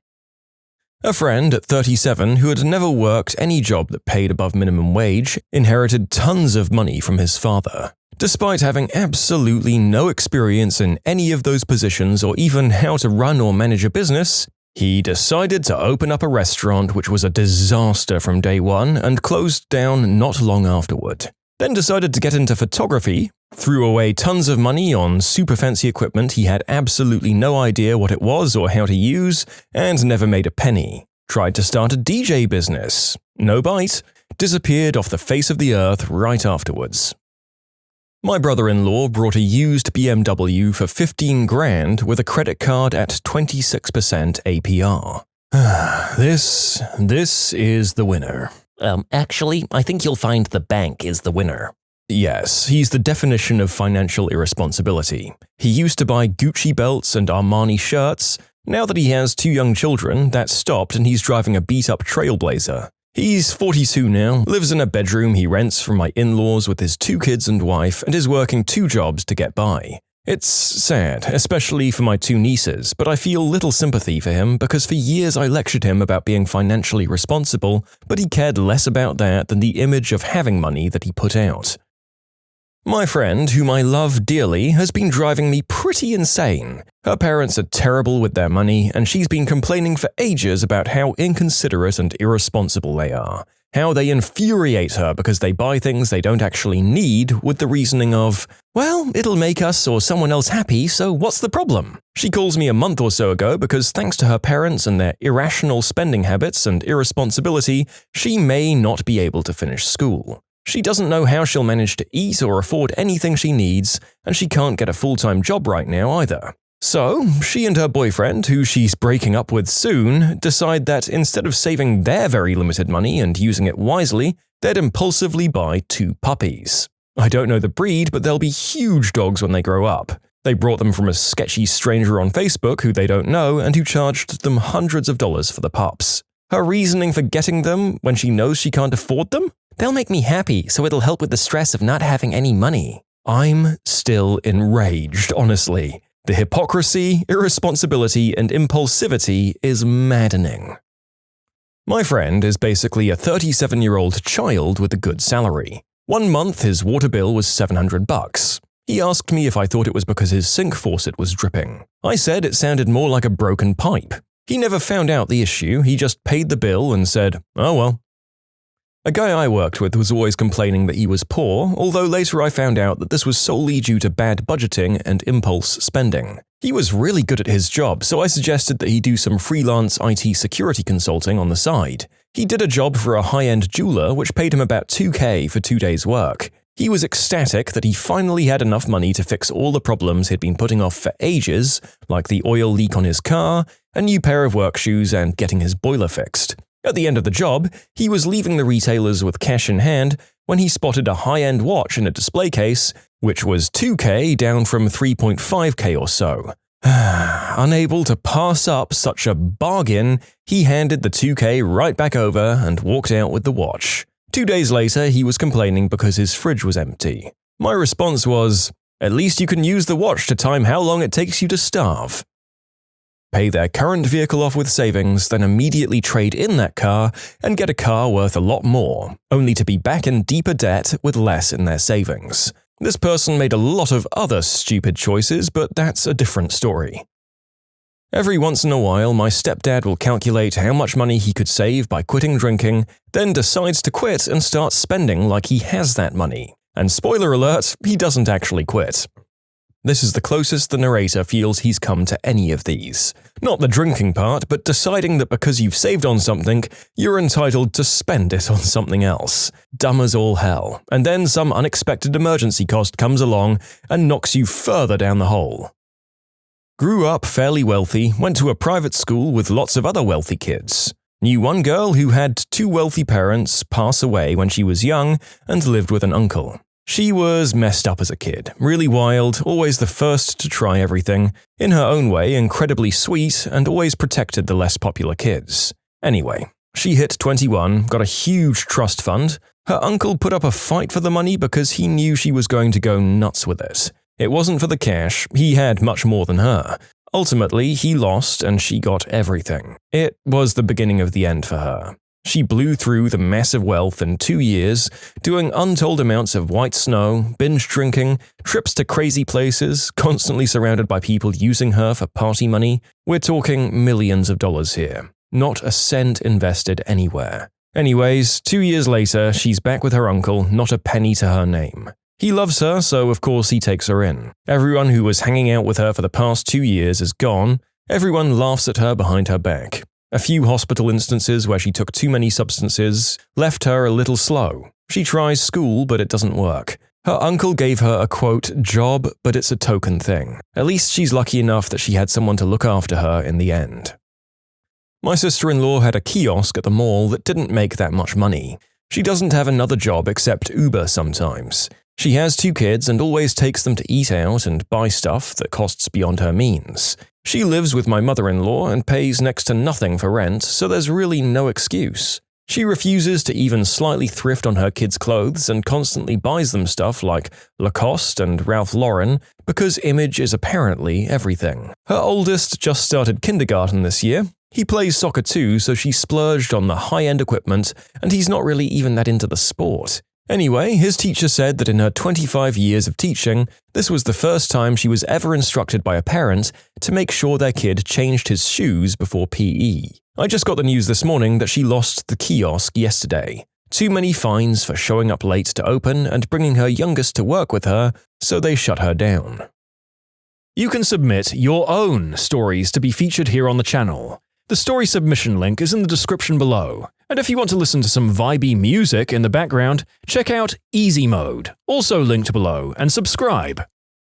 My friend started up a gaming store, like for tabletop games, Magic the Gathering, D&D, gaming figurines, among other things. He mistakenly thought that because he was so interested in the material, it would be easy for him to jump into. He has no business acumen and has never owned a business in the past. He never had a lot of money, he always rented and was always behind bills, had child support and kids to pay for, though he was really good at penny pinching and saving money. But that was only half the equation. He ended up borrowing a bunch of cash from his new wife. He set up his store location in a small town that's rather out of the way, a bad location. He claimed the store was only temporary and was supposed to be a storage site so he could ship items sold off the internet. Thus, he never got much traffic and therefore very few sales. However, it was a source of contention between him and his wife. He had confided in me that his store was ultimately a reason to get out of the house and away from the family, which is not really a good reason to throw money into a business. He and his wife ended up divorcing. He decided to quit the store. He ended up with a ton of merchandise, packing his meager apartment that he'd been trying to sell. Worst of all, he apparently didn't keep his books. He's apparently somewhere around $50,000 in tax debt to the state and increasing with fines. I find this astounding because there's no way he had enough money to justify that much in taxes in the period he owned and operated the store. I wonder if something else was afoot. I gave my brother a step-by-step plan to cover his rent, keep his job, fill up his car, and pay me back within a 1-week period. He was tight on money. I found him at Foot Locker with a large bag 2 hours later. Ah, that must have hurt. Yep, 2 pairs of Nikes forcibly shoved up someone's butt would hurt quite a bit. I used to work in a bank offering investment and lending advice, car loans, mortgages, retirement savings, that sort of thing. I had a client who was a successful lawyer, and his father was a very successful lawyer. He married a successful lawyer. They made a lot of money, easily over $1 million each, so $2 million per year gross household income. Every week they had 0 money left. I tried to help by setting up an automatic contribution to a savings account. If they don't see it, maybe they won't spend it. Nope, they spent it. Every week they'd call me to transfer the money out of their savings and into their checking account. So I sat down with them and went over their budget. They didn't have one. They had no concept of what things cost. They didn't have a firm grasp of how much they made or how much they spent. They bought impulsively and recklessly. The Dodge Viper was a big thing at the time, so he went out and bought one and financed it. He didn't have the space for it, so he rented space to store it. He never drove it. He had it customized with expensive aftermarket stuff. It was a work of art. I don't know if he ever drove it at all. He had no interest in showing it or anything. It was a money pit. She had never cut her own finger or toenails in her life. Her whole life she had just gone for a weekly mani-pedi. More frequently if she chipped a nail or something. She shopped, like a lot. She always looked amazing. They were very smart people but had grown up with money and had no concept of it. Like it would always just be there. I tried to help them budget, but that means deciding to go with something or delaying a purchase, and they'd never done it before, so why start now? I left the bank and they were still going week to week. Wonderful people, but just no concept of money. Me, when I was 18 years old and applied for credit. 10 years later, I finally finished paying off those damn cards. I knew a guy that bought a Trans Am, fully loaded and had a $700 payment in 1985. That's like $1,650 today. He ended up bankrupt. Another guy I knew told me he was going to declare bankruptcy for over $4,000 debt about 25 years ago. We were riding in his late model truck and I said, "Why don't you sell the truck, settle the debt and save up for a new one?" He got furious and yelled at me for saying that. He ended up bankrupt and still lost the truck. I bet holding the "I told you so" gave our author an actual aneurysm, because it sure as crap just gave me a headache just reading about this from a random dude on the internet 25 years after the fact. My friend. When I met her, I thought she was so financially stable and responsible. She wanted to spend a day shopping for more conservative clothes to go visit family out of state. We tagged along and had a great time. She spent close to $1,000 on new clothes and taking us out to dinner that day. I've since learned that she has zero ability to budget, frequently can't make rent, and basically can't take care of herself. Opens a store credit card every time she's offered because the more lines of credit you have open, the better. She has about 50 credit cards open. Well, that's anxiety-inducing, and I don't even know the girl. I have a friend who's 40 years old, single, lives by himself, and will buy green herb as a priority over some of his bills. Every 2 to 3 months, I'll get a call asking for a bailout. He's also on Social Security and lives in a subsidized apartment and pays $120 for rent. It's very, very frustrating to get those calls for help. I went to community college my first year. I knew this guy that was from a super low-income family and he received massive amounts of student loans. He blew it all on a used car, wheels, and a sound system. I tried to tell him it was a loan and not a grant. He disagreed. I lost touch with him a year or two later, but he has to be underwater in debt. College friend graduated with over $100K in private student loans. The bank offered a $5K credit towards the loans as a graduation gift, or $1.5 grand in cash. Guess which one they took and used as a down payment on a new car. For clarification, this was a new car to replace the perfectly good used car they already had, and they didn't get into a lucrative career. Last I heard, they were working food service. I have a colleague in her mid-50s who's divorced with no kids. She's the sole means of her own financial support. There's no parents or siblings to fall back on. She lives alone in an apartment. She recently took out her student debt consolidation loan. As soon as she gets those credit cards maxed out, she takes out a loan, pays the cards off, and runs them up again. I'd feel sorry for her if the charges were for general living expenses, but they're not. They're for highlights in her hair, manicures, trips to the Caribbean with boyfriend du jour, those cute sandals that she'll wear twice before replacing them with cuter sandals, high-end everything, makeup, perfume, and clothing. Once in a while, she'll lament about her $40K in loans and the fact that she's literally 2 paychecks from being homeless, and I'll gently point out that less trips to the salons and the islands might put her in a better financial position. I work hard and deserve nice things. I deserve vacations. I deserve to feel good and look good. Don't tell me how to spend my money. This coming from a woman who has to pay for her lunch with a credit card the day before payday because she's overdrawn on her checking account. I've seen her do this, and she explained why she was doing it. She refuses to believe that she's the cause of her own financial difficulties. I know someone that will refuse to work a regular job, lives off the women in his life, doesn't have 2 nickels to rub together at 52 years old, and complains constantly about how everything is rigged to keep him from succeeding. One of my old friends was living paycheck to paycheck, less than that some months. She was eating food from work for breakfast, which was one of those ice cream places. When I was asking her about her finances to see if she could cut back something, she mentioned that she smoked recreational green herb every day, several times a day, but she said, "It's only a hobby, I could stop it at any time." However, she refused to stop it when I told her it was a possible avenue to cut back on if she wanted to comfortably make her bills. It got kind of tiresome to constantly hear about how she had no money for food. My friend had saved up about $8K and was planning to use it to down a new car. Instead, his parents forced him to use that money to buy his little brother a used car. The younger brother is the spoiled golden child who's supposed to lift the family out of poverty. The older brother, my friend, is the kind-hearted but apparently dumb one who had to drop out of school to work and help the family. It was pretty easy for them to force his hand in helping to buy the car. Rather than buying something cheap and reliable like a Camry, the dumb little brother goes full JDM and buys a crappy, overpriced Nissan Silvia. The car still needed work and the idiot didn't even know how to work on cars. When I found out what happened, I was freaking livid. I know how hard my friend had worked to save up that money. What's worse is that the younger brother crashed the car a few months later and it just sat in front of their house for almost a year before they sold it off for dimes. Not the worst, but I had a strong lesson about money management. I was 11 or something.